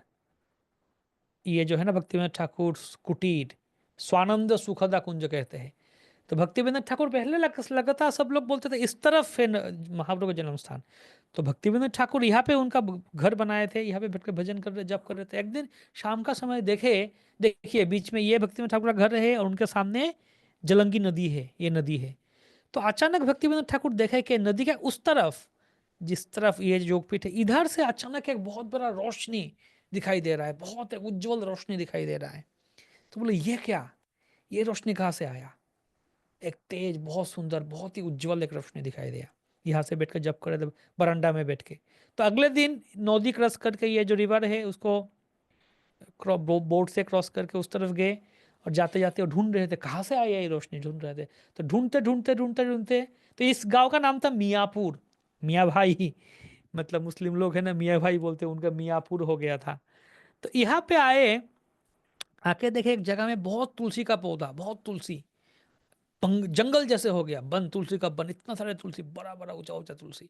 तो मुसलमान लोग थे आसपास, उनको पूछा यहाँ पे इतना तुलसी कौन कौन लगाया। तो मुसलमान बोला अरे बोलिए मत, ये जगह कैसे जगह है, यहाँ पे सिर्फ तुलसी ही उगता है, हम कितना ट्राई किए, बैंगन लगाओ, केला लगाओ, कुछ भी लगाओ, सब्जी लगाओ, उगता तो तुलसी ही है। और यहाँ पे अचानक कुछ अजीब सा कुछ आवाज निकलता है, मृदंग करताल का आवाज आता है। हम दिन में भी जाने में डरते हैं इस जगह में, तो भूतिया जगह जैसे कुछ है। तो ये सुन के भक्ति महाराज को बहुत ही एक बहुत ही शरीर में एक रोमांच हुआ, कि उनको लगा कि ये जगह ही महाप्रभु का जन्म स्थान हो सकता है। तो लेकिन कैसे उसको पता करें, तो उन्होंने कृष्णनगर से जाके वो सरकार का जो मैप है, पुराना जो मैप है वो भी लेके आए, वो सब रिसर्च किए, सब कुछ करके उनको पता चला कि यही महाप्रभु का जन्म स्थान है। लेकिन फिर भी उसको कन्फर्म करने के लिए क्या किए, जगन्नाथ दास शिवाजी महाराज थे तब वृंदावन में भजन करते थे, और जगन्नाथ दास शिवाजी महाराज गौड़ीय वैष्णव के, मतलब तब का, उस समय गौड़ीय वैष्णवों का बहुत सम्मानीय थे। 100 साल के ऊपर उनका उम्र था उस समय, और सब उनको सम्मान करते थे, मानते थे। तो एक बार अगर जगन्नाथ दास शिवाजी महाराज इसको निश्चित कर दे कि ये महाप्रभु का जन्म स्थान है, तो फिर यह देखिए जगन्नाथ दास शिवाजी का भजन कुटीर उस तरफ है अभी, तो वह अगर निश्चित कर दे कि महाप्रभु का जन्म स्थान है, तो फिर हो जाएगा काम, मतलब सब इसको मानेंगे। तो उन्होंने निमंत्रण किए जगन्नाथ दास शिवाजी महाराज को। तो जगन्नाथ दास शिवाजी महाराज उस समय 125 साल के ज़्यादा उम्र थे उनका। तो ऐसे थे वो, उनका उनका जो सेवक उनका एक टोकरी में लेके आते थे, भ्रमण करते थे।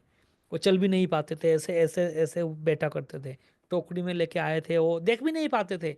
देखने के लिए उनका आंखों दोनों हाथ से पकड़ के उनका आंखों ऐसे करना पड़ता था, खुलना पड़ता था देखने के लिए। ऐसे थे, भजन करते थे भगवान का नाम। तो जब भी उनको लेके आया टोकरी में करके उनका शिष्यों ने, सेवकों ने, जब भी रखा नीचे उनको इस जगह में, और ऐसे उनका आँख खोला, देखा, जब उन्होंने देखा ये स्थान, तो जो जगन्नाथ दास शिवाजी महाराज, इतने उम्र था उनका और वो चल भी नहीं पाते थे, ऐसे थे, वो टोकरी से छलांग लगा के ऊपर, 4-5 फीट ऊपर, ऐसे कहा ऊपर चले, जय सचिनंदन गौर हरि, यही महाप्रभु का जन्म स्थान, यही निमाई जन्म स्थान, यही निमाई जन्म स्थान, बोल के वो छलांग लगने लगे, नाचने लगे, कूदने लगे, और सब भक्त हरिनाम हरि बोल बोलने लगे, नाचने लगे। तो ये निश्चित होगा, ये भक्ति विनोद ठाकुर ने निश्चित, ये तब जाके यहाँ पे मंदिर बनाया। हम्म, सबसे जाके नवद्वीप में और हर जगह सबसे घर में जाके भिक्षा मांगे, 1-1 रुपया दो, 1-1 रुपया दो। तो ज्यादा मत, 1-1 रुपया दो, महाप्रभु का जन्म स्थान बनेगा, मंदिर बनेगा। तो मंदिर बनाया योगपीठ में, बहुत सुंदर तरीके से सेवा भाव सब कुछ शुरू हुआ। तो बाद में भक्ति सिद्धांत सरस्वती ठाकुर आके यहाँ पे देखिए, ये है योगपीठ। योगपीठ के पास है चैतन्य मठ। ये मतलब योगपीठ मतलब जगन्नाथ मिश्र का घर है, महाप्रभु का जो पिताजी का घर यही है जहाँ पे उन्हें जन्म हुआ था। और इससे थोड़ा सामने जाएंगे, यहाँ पे मिलेगा, और हालांकि यहाँ पे दिखाई नहीं दिया इस मैप में। तो योगपीठ के बाद आता है श्रीवास संगम, श्रीवास ठाकुर के घर, अद्वैत आचार्य भवन, गदाधर भवन, और उसके बाद आता है चैतन्य मठ। क्योंकि ये पास पास है इसलिए दिखाया संभव नहीं हुआ शायद। योगपीठ के बाद शिवासंगन, उसके बाद चैतन्य मठ। तो चैतन्य मठ को कहते हैं मासिर बाड़ी या चंद्रशेखर आचार्य का भवन, जहाँ पे, जिसको भक्ति सिद्धांत सरस्वती ठाकुर कहते हैं ब्रजपत्तन, मतलब यहाँ पे ब्रजधाम, वृंदावन धाम का पत्तन हुआ, शुरुआत ब्रजपत्तन। तो यहाँ पे ही 64 गौड़िया मठ का मुख्य जो मूल मठ यही है, यहाँ से शुरू किया प्रचार। तो इस गौड़िया मठ में श्याम कुंड, राधा कुंड, सब कुछ है। आ, और गिरी गोवर्धन भी है। गिरी गोवर्धन धाम भी है। ये चैतन्य मठ, ये देखिए योगपीठ, चैतन्य महाप्रभु के योगपीठ तो देखा हमने। उसके बाद हाँ, योगपीठ में और भी है पीछे महाप्रभु का, ये जो है इनके पीछे ये देखिए छोटा सा देख पा रहे हैं आप। हाँ, ये है कि Holi birth place of Shri Chaitanya Mahaprabhu, child Nimai and his parents under the Neem tree, ये है। ये गौर गदाधर मंदिर है, यहाँ पे नरसिंह का भी मंदिर है यहाँ पे। लक्ष्मी नरसिंह मंदिर है। ये है क्षेत्रपाल शिव, ये शिव जी का, शिव जो की भी मिला हमारा यहाँ पे, वृद्ध शिव घाट उस जगह में मिला उनको, शिव जी को बाद में यहाँ पे रखा गया। क्षेत्रपाल शिव कहते हैं। तो धाम परिक्रमा के पहले शिव जी का कृपा लेना चाहिए। तो हम सब शिव जी से प्रार्थना करते हैं ताकि हम धाम, उनका कृपा से धाम दर्शन कर पाए। शिव जी के, तो जब परिक्रमा शुरू होता है पहला दिन, यहाँ पे जाते हैं सब, जाके शिव जी को दर्शन करते हैं, उनसे कृपा मांगते हैं, आशीर्वाद मांगते हैं। ये महाप्रभु के ये जो नीम वृक्ष और ये जो मंदिर का पीछे ही है शिव जी है, बहुत सुंदर है। तो हाँ, तो योगपीठ है, ये शिवासंगन है। इसको खोल भंगा डंगा बोलते हैं। मतलब इस जगह में आके चांद काजी ने मृदंग भांग तोड़ दिया था, खोल तोड़ दिया था, और इससे रासस्थली कहा जाता है। इसी स्थान में रास हुआ था। जैसे वृंदावन में रासस्थली है, कृष्ण राधा रानी और सखियों के साथ रास नृत्य किए थे। यहाँ पे नवद्वीप लीला में कृष्ण मतलब महाप्रभु उनके भक्तों को लेकर रास, वहाँ पे तो रास मतलब नृत्य किए थे, यहाँ पे भी नृत्य हुआ था। कहाँ पे कीर्तन नृत्य होता था? श्रीवास ठाकुर के घर में। तो ये नवद्वीप लीला का रास स्थान बोल सकते हैं, मतलब नृत्य कीर्तन हरिनाम। हालांकि पुलिन करके और एक जगह है रासस्थली कहते, वो भी कहते हैं, जो भी हो। तो यहाँ पे नृत्य कीर्तन हुआ था महाप्रभु और भक्तों का, ये जगह में शिवासंगन। और ये खोल भी भंग तोड़ दिया था। तो शिवास ठाकुर का घर में ही ये यहाँ तो बहुत सारे लीलाएं है चैतन्य भागवत में जो शिवासंगन में हुआ था। शिवास ठाकुर के पुत्र मर गया था, लड़का मर गया था, और शिवास ठाकुर आकर सबको बोले रो मत, महाप्रभु का कीर्तन में बाधा हो जाएगा, रो। ये सब चैतन्य भागवत में है, बहुत सारे सुंदर लीला कथा। हम्म, तो यहाँ पे महाप्रभु भक्तों को कृपा करते थे।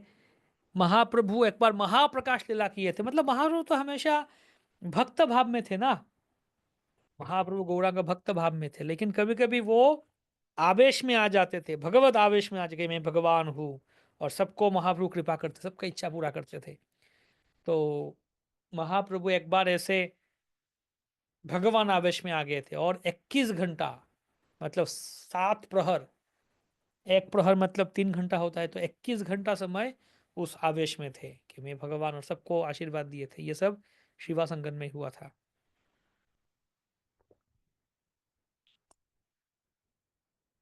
हम्म, शिवासंगन में शिवास पंडित की, देखिए यह सब लीला पढ़ सकते हैं आप। शिवास पंडित के पुत्र का प्रस्थान, तो यहाँ पे भी क्लिक क्लिक करेंगे तो लीला कुछ दिया गया है, पढ़ेंगे। हाँ, क्लास भी है यहाँ पे, ये सब भी सुन सकते हैं आप, हाँ, पढ़ने के लिए। और खंड 3 ये सब में है। गोपाल चापल का भी लीला, हाँ गोपाल चापल का और एक लीला है। ये एक ब्राह्मण था जो बहुत हिंसा करता था शिवदास ठाकुर को और भक्तों को।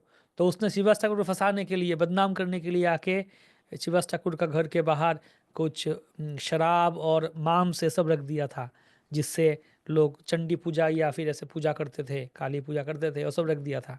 तो उनको बदनाम करने के लिए वो भी है। बाद में वैष्णव प्रकुष्ठ रोग हो गया था। तो बाद में आके गोपाल चापल ने महाप्रभु के पास आके बोला मुझे भला कर दो, क्षमा कर दो। तो महाप्रभु बोले नहीं, जाओ शिवदास ठाकुर के पास से क्षमा याचना करो। तो यहाँ पे वैष्णव अपराध के बारे में सिद्धांत मिलता है। मुरारी गुप्ता नित्यानंद प्रभु का बहुत सुंदर लीला हुआ था यहाँ पे।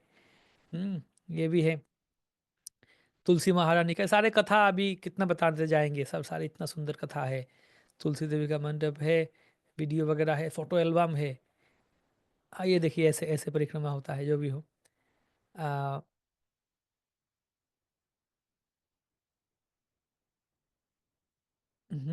फोटो एल्बम है। तो वर्चुअली आप सब देखिए। जब आप आएंगे तो आइए। Link share is on, link भी शेयर कर सकते हैं। ज्वाइन कहाँ ज्वाइन करेंगे? ठीक है, वो भी शायद जॉइन में कुछ ज्वाइन होगा, देख सकते हैं आप एक्सप्लोर करके बाद में। तो यहाँ पे जूम द ऐप, कुछ लोकेशन भी है। आप लोकेशन मायापुर में आएंगे, जा सकते हैं आसानी से। हम्म, मुरारी गुप्ता का जगह में जाते हैं हम, देखेंगे। अच्छा, मुरारी गुप्ता का बहुत सुंदर स्थान है। ये योग चैतन्य मठ का पीछे है। चैतन्य मठ का पीछे मुरारी गुप्ता का जगह है। एक्चुअली मैं ये चालू करके रखता हूँ। वो जो दूसरा जो हम्म, स्वरूप, हाँ ये मैप को चालू करता हूँ, दिखाने में आसान होगा। कहा गया वो मैप?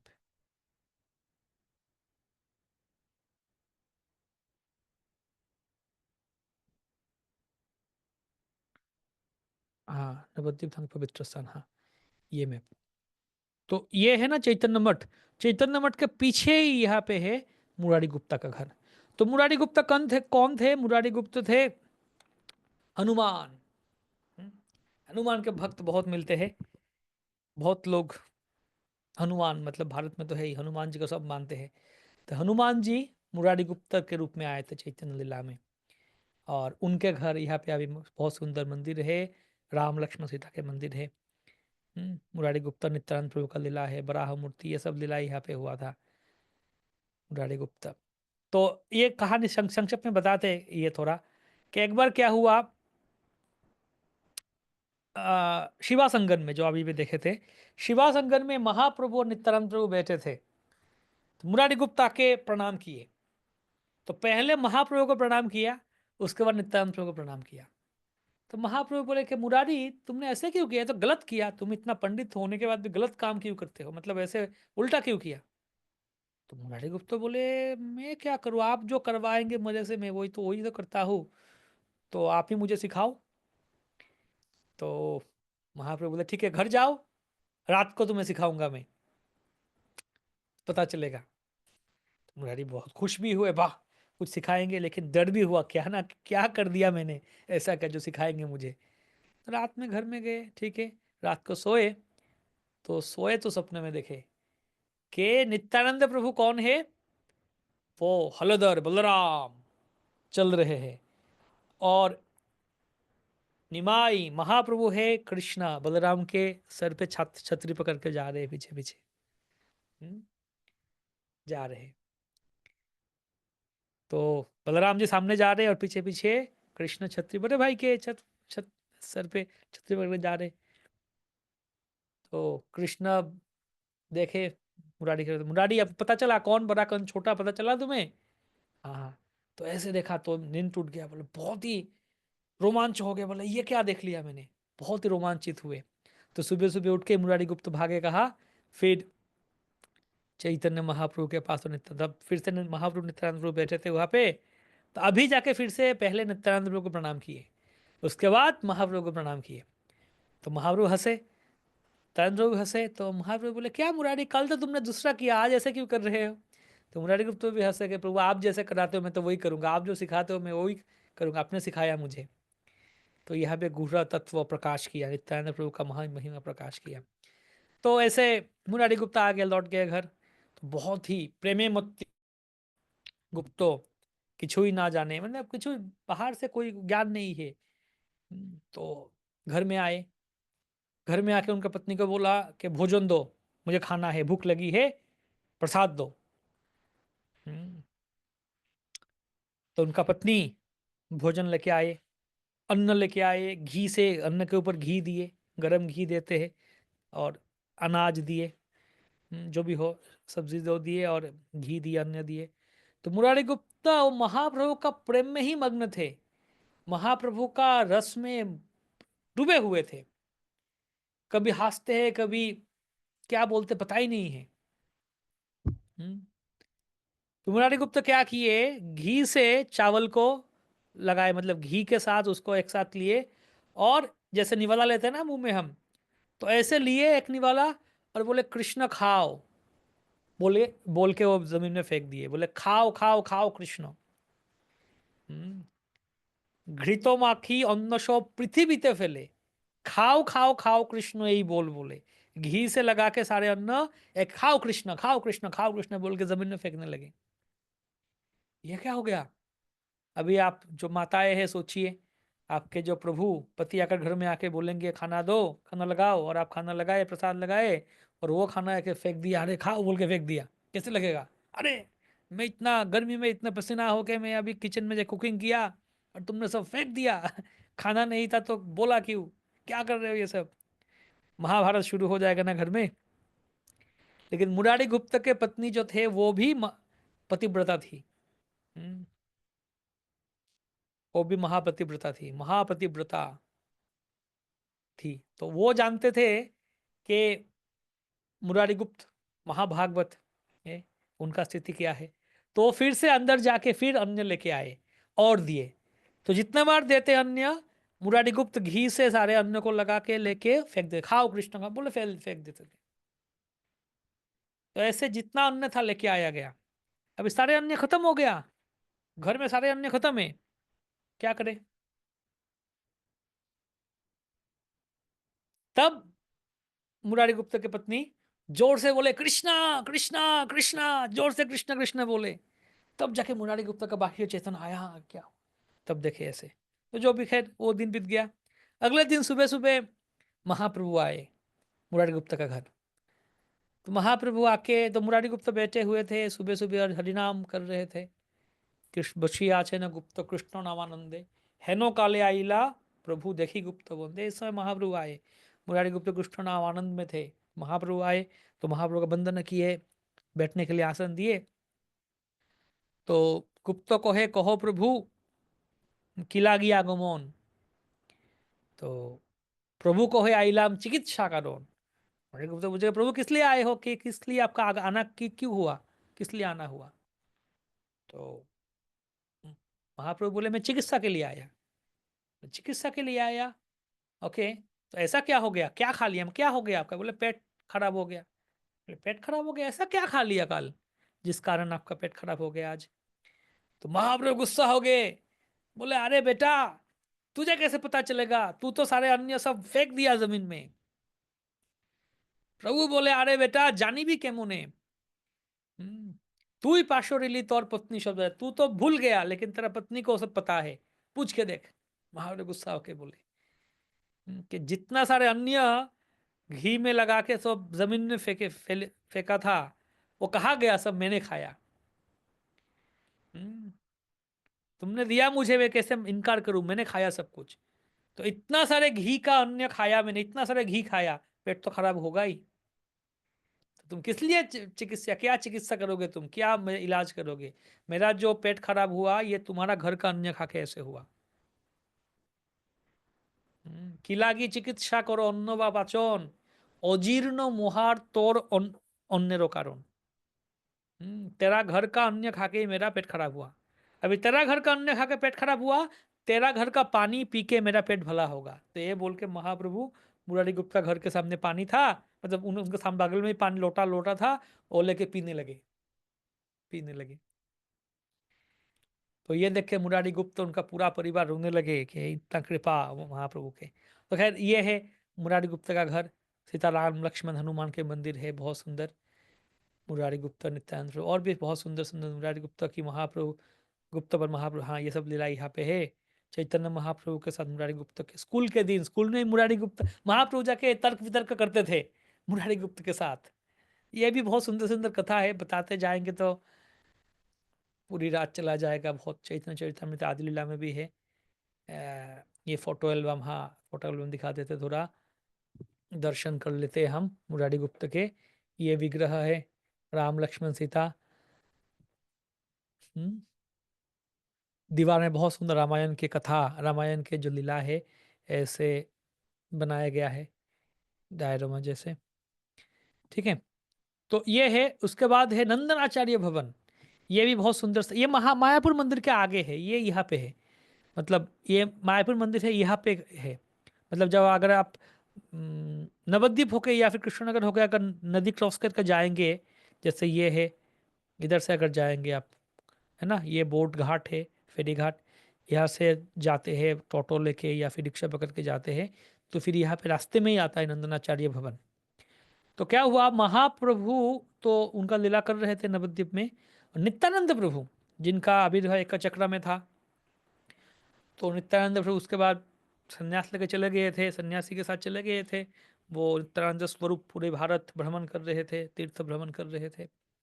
तो बाद में वो नवद्वीप धाम में आए, तो वो आके यहाँ पे छुप गए थे।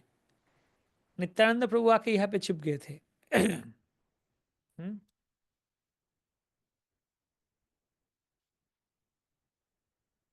तो महाप्रभु तो सीधा बताए नहीं भक्तों को। महाप्रभु बोले, मैं एक सपना देखा कि कल एक महापुरुष यहाँ पे आएंगे। एक महापुरुष आए यहाँ पे, ताल ध्वज रथ। ये रथ किनके रथ है? ये बलदेव के रथ है, जगन्नाथ बलदेव सुभद्रा। जगन्नाथ के रथ है नंदी घोष, बलदेव के रथ है ताल ध्वज। तो ताल ध्वज रथ में महापुरुष, एक बहुत लंबा एक महापुरुष आए, आके मुझे इधर पूछ रहे कि निमाई पंडित का घर कहाँ पे है। तो यहाँ पे एक महापुरुष आएंगे, आप सब ढूंढ के लेके आओ। तो सारे भक्त ढूंढने निकल लिए, कहाँ है महापुरुष, कहाँ है महापुरुष, नहीं देख पा रहे थे। पूरा दिन ढूंढने, पता नहीं चला, है ना। तो एक्चुअली नित्यानंद प्रभु आके निंदनाचार्य के घर में छुपे हुए थे। तो बाद में महापुरुष स्वयं बोले, मैं जाके लेके आ, तुम लोगों को नहीं मिलेगा। तो तब जाके महाप्रभु स्वयं आए। नित्यानंद प्रभु, तो नित्यानंद प्रभु और महाप्रभु का पहला जो मिलन हुआ था इसी जगह में हुआ था। अभी गौड़िया मठ है, मंदिर है, और महाप्रभु नित्यानंद प्रभु अद्वैत प्रभु सब यहाँ पे है, तो उनका मिलन यहाँ पे हुआ था। महाप्रभु और नित्यानंद प्रभु और श्री नृसिंहदेव सबके मिलन यहाँ पे हुआ था। राधा विनोद बिहारी जी,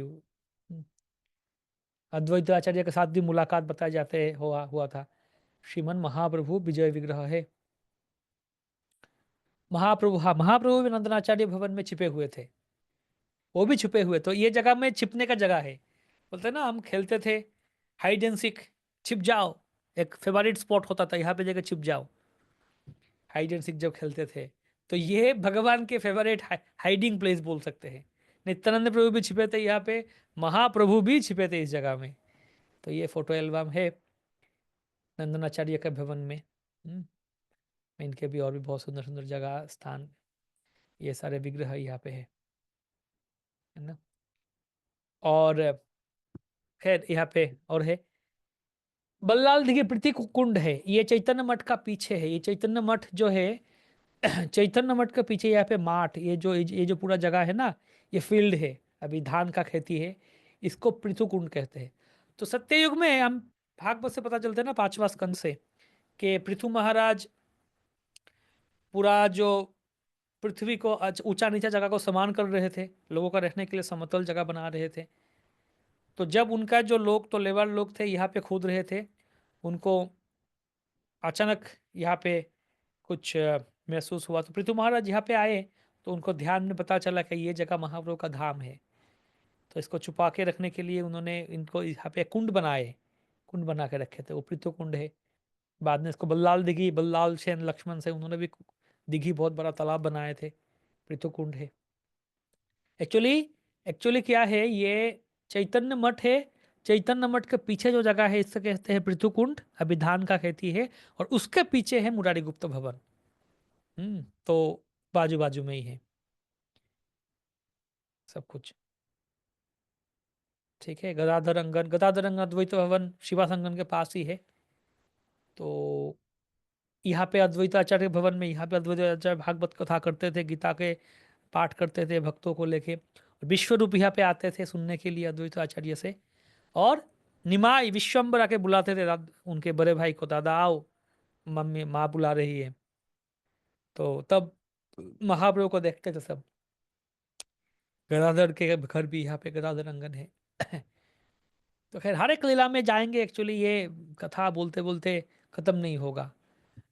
परिक्रमा में जाते हैं, हम एक जगह में जाते हैं, कथा होता ही रहता है पूरा दिन, अलग अलग विषय, अलग अलग वक्त, अलग अलग भक्त बताते हैं। वृद्ध शिव घाट, प्रौढ़माया, आ, गौरांग घाट, माधाईगढ़, यहाँ पे 5 घाट है। ये जो देखिए गंगानगर बोल के स्थान है। एक्चुअली मैं अभी जहाँ पे रह रहा हूँ ये गंगानगर है। हमारा जो कम्युनिटी हॉस्पिटल है मायापुर भक्ति वेदांत कम्युनिटी हॉस्पिटल, ये हॉस्पिटल के पीछे का जो जगह है इसे कहते हैं गंगानगर। तो क्या हुआ, जब भागीरथ गंगा जी को लेके जा रहे थे तो अचानक यहाँ पे आके गंगा मैया रुक गई। बोले कि रुक के गई मैया? तो बोले ये जगह मेरा प्रभु के स्थान है, महाप्रभु के स्थान। और ये तब माघ महीना थी। बोला अभी माघ महीना है, अगले महीना फल्गुन महीना है, जब जिस महीने में गौर पूर्णिमा होगा, महाप्रभु का जन्मदिन है। तो मेरा इच्छा है इस जगह में रहूंगी 1 महीना और, महाप्रभु का जन्मदिन मना के, गौर पूर्णिमा फेस्टिवल मना के जाएंगे। चिंता मत करो, तुम्हारा पूर्वजों को उद्धार करने के लिए जाऊंगी मैं। तो इस जगह में रही, और गौर पूर्णिमा के दिन महाप्रभु का व्रत किए तब गंगा मैया। तो कहा जाता है जो इस जगह में गौर पूर्णिमा के दिन रहते हैं और महाप्रभु का भजन करते हैं, उनको महाप्रभु का धाम प्राप्त होते हैं और गौर प्रेम प्राप्त होता है।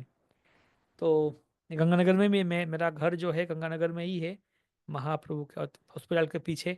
और यहाँ से गंगानगर से ये है मायापुर, देखना ये जो है इसी जगह में, हाँ ये मायापुर मंदिर है। एक्चुअली ये मैप जो है मैं आपको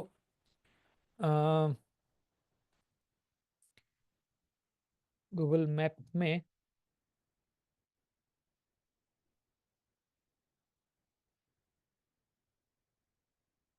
या फिर क्या गूगल अर्थ क्या था वो, गूगल अर्थ कौन से में दिखता है, अच्छा दिखाई देता है, सैटेलाइट व्यू किस में दिखाता है, या फिर ऐसा कुछ।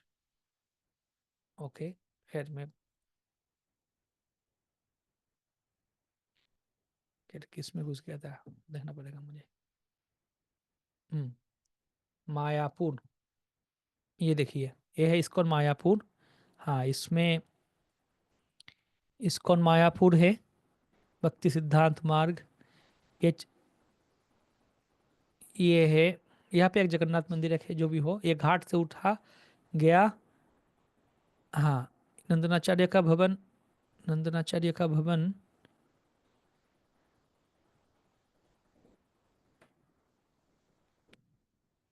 यहाँ पे ही है। हाँ यहाँ पे ही है नंदनाचार्य का भवन एक जगह में। उसके बाद ये है इस्कॉन का एक गेट है। उसके बाद यहाँ पे सुलभ किचन है, जाते जाते समाधि है, इस्कॉन के मेन गेट है, जाते जाएंगे मायापुर पुलिस स्टेशन, ये जगह है। आ, होटल परमा, मायापुर टेलीफोन एक्सचेंज।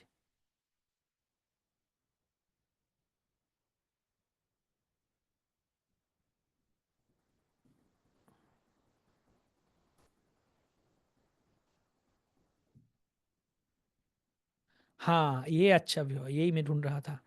ये है भक्ति विहार नेशनल स्कूल, हमारे स्कूल है। स्कूल के सामने जाएंगे, अभय नगर रोड, हाँ। हाँ ये जगह, ये है मायापुर का हॉस्पिटल, ये है मायापुर का, एक्चुअली ये मायापुर हॉस्पिटल है। यहाँ पे जाके ये एक हॉस्पिटल के बाद यहाँ पे एम्पोरियम, हाँ इसके बाद ये जो बिल्डिंग में मैं अभी हूँ, ये हमारा बिल्डिंग है, इस बिल्डिंग में ही हूँ। और यह, सॉरी, हाँ ये बिल्डिंग से यहाँ पे जो रास्ता घुस जाता है, हाँ ये जगह को गंगानगर कहते हैं पूरा। तो यहाँ से जाके यहाँ पे एक मठ है, निताई गौर, हाँ जगाई माधाई गेस्ट हाउस देखिए, यहाँ पे एक हाँ शिमुल ट्री, गौरांग घाट, इसे कहते हैं गौरांग घाट। यहाँ पे जगाई माता एक मठ है। तो ये जो एरिया है ना, यहाँ पे ये 5 घाट, यहाँ पे गंगा इस तरह बहती थी, यहाँ पे घाट हुआ करते थे।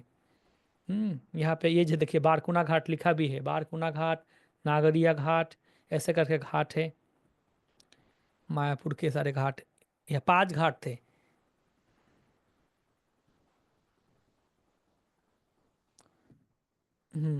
गौरांग घाट, मधाई घाट। तो गौरांग घाट में ही महाप्रभु आते थे, लीला होता था।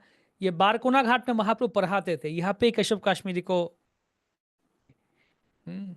केशव काश्मीरी का अहंकार को यहाँ पे ही विनाश किए थे। ये है बारकोना घाट में पढ़ाते थे। और गौरांग घाट में माधाई घाट, माधाई घाट में माधाई जाके सबका सेवा करते थे।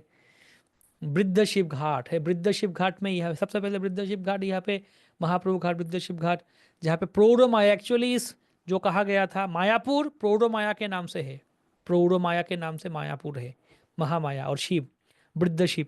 तो ये जो जगह है, यहाँ पे ये कलवर्ट, ये हॉस्पिटल है, हाँ इसे कलवर्ट कहते हैं। तो यहाँ पे वो शिव जी मिले थे, जो शिव जी को अभी योगपीठ में रखे हैं। और यहाँ पे बहुत सारे बिल्डिंग्स है। तो ये जो हॉस्पिटल के ऊपर उल्टा तरफ यहाँ पे एक बिल्डिंग है, एक भक्त है निमाई प्रभु, तो वो बिल्डिंग बना रहे थे, जब खोद रहे थे बिल्डिंग बना रहे थे, तो शिव जी उनका सपने में आए। बहुत लंबा शिव जी थे, बोले इतना बड़ा, बोले शिव जी आके बोले कि ये मेरा जगह है, तुम यहाँ पे क्यों घर बिल्डिंग बना रहे हो, क्यों घर बना रहे हो, ये मेरा जगह है। तो उन्होंने अगले सपना देखा, तो बाद में उन्होंने बोला शिव जी को कि मैं ठीक है आपके लिए एक मंदिर बना के दूंगा यहाँ पे। तो छोटा सा मंदिर भी है, एक शिव जी का मंदिर भी वहाँ पे है। और वहाँ पे एक गौड़िया मठ है, शिव जी का जगह है। वृद्ध, ये वृद्धपुर एक्चुअली कहा जाता है, ये पोड़ा माँ यही मायापुर धाम को रक्षा कर रही है, और वो धाम को और धीरे धीरे विकास करेंगे। तो जननिवास स्वरूप पंकज जांगड़ी प्रभु वो कहते हैं कि यहाँ पे पुरामा का बहुत सुंदर एक मंदिर बनाने का प्रयास कर रहे हैं, कि उनका अगर मंदिर होगा, उनको अगर स्थापित करेंगे हम। अभी पुरामा नवद्वीप में है, पुरामा तला है, देखेंगे आप नवद्वीप जब देखेंगे। तो जननिवास स्वरूप पंकज जांगड़ी प्रभु का कह रहे हैं ये है कि पुरामा को अगर इस तरफ लेके आएंगे हम, तो फिर उनके कृपा से नवद्वीप धाम का और प्रकाश होगा, और उद्घाटन करेंगे महाप्रभु का लीला स्थान जो जो है। तो ये जब आगे जाएंगे जाएंगे जाएंगे, ये देखिए, ये भक्ति सिद्धांत सरस्वती मार्ग कहते हैं, रास्ता कहते हैं। यहाँ पे जाके ये है योगपीठ पुकुर, योगपीठ पुकुर, और ये है नीमट्री निमाई जन्म, एक स्ट्रेट रास्ता है, योगपीठ है ये। योगपीठ के सामने जाएंगे, यहाँ पे चैतन्य शिवा संगन है। और हाँ नहीं नहीं, और सामने जाएंगे तो ये शिवा संगन है, शिवा संगन और अद्वैत आचार्य के भवन है, देखिए पास पास है। और उसके बाद और आगे जाते रहेंगे ये रास्ता से, एक ही रोड से, मेन रोड हाईवे है। तो ये है चैतन्य मठ, भक्ति सिद्धांत सरस्वती ठाकुर के चैतन्य मठ। ये चैतन्य मठ है, चैतन्य मठ माशीरबाड़ी। इसमें देखिए ये है श्याम कुंड राधा कुंड, ये है श्याम कुंड, ये है राधा कुंड।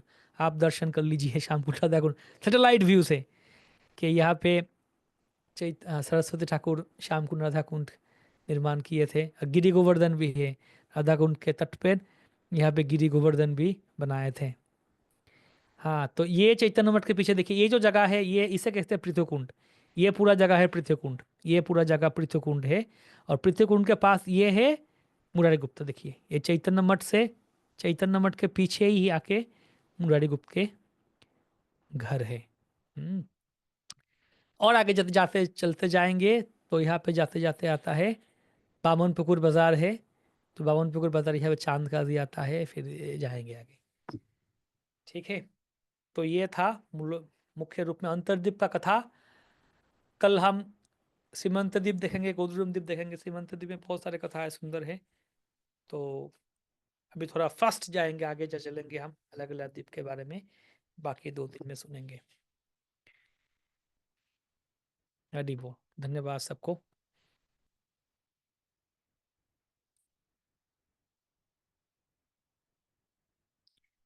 कोई प्रश्न, कोई कमेंट?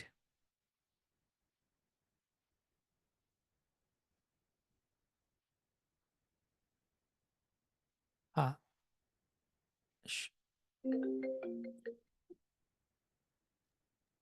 हरे कृष्ण प्रभु, हरे कृष्ण प्रणव प्रभु जी। प्रणाम। हरे कृष्णा, धन्यवाद, हाँ प्रणाम। प्रभु, सुन पा रहे आप? हाँ, बोलिए।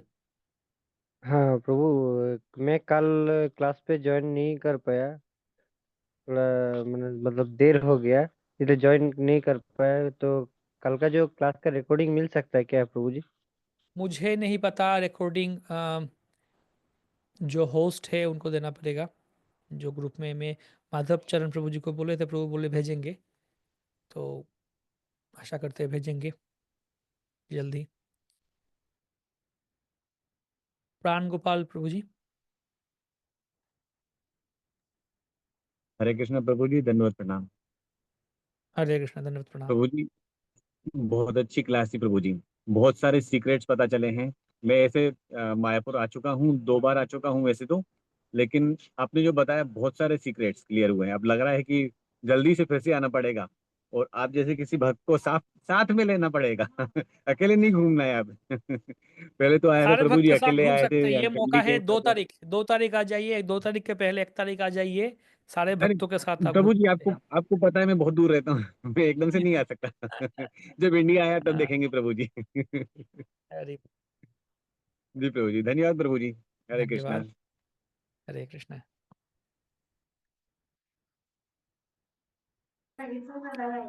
कृष्णा प्रभु जी। हरे कृष्णा।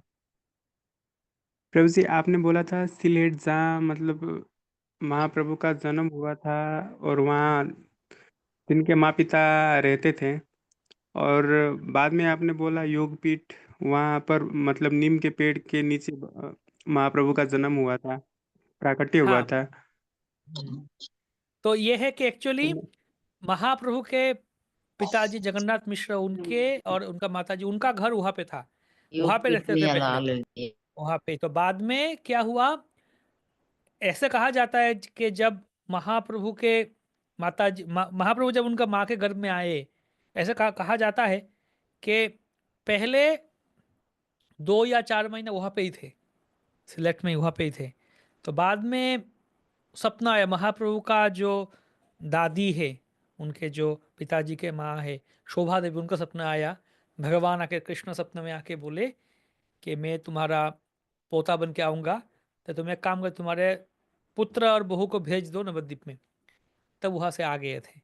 तो यहाँ पे आने के बाद उनका जन्म हुआ इस योगपीठ में, नीम वृक्ष के पेड़ के नीचे। लेकिन पहले वहाँ पे ही थे, मतलब आते जाते थे, यहाँ पे आते थे, वो पढ़ाई करने के लिए यहाँ पे आए थे।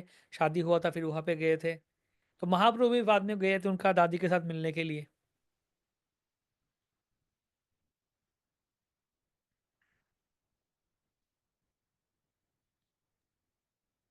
धन्यवाद प्रभु जी, क्लियर हो गया। हरे कृष्णा, धन्यवाद। कल मिलते हैं।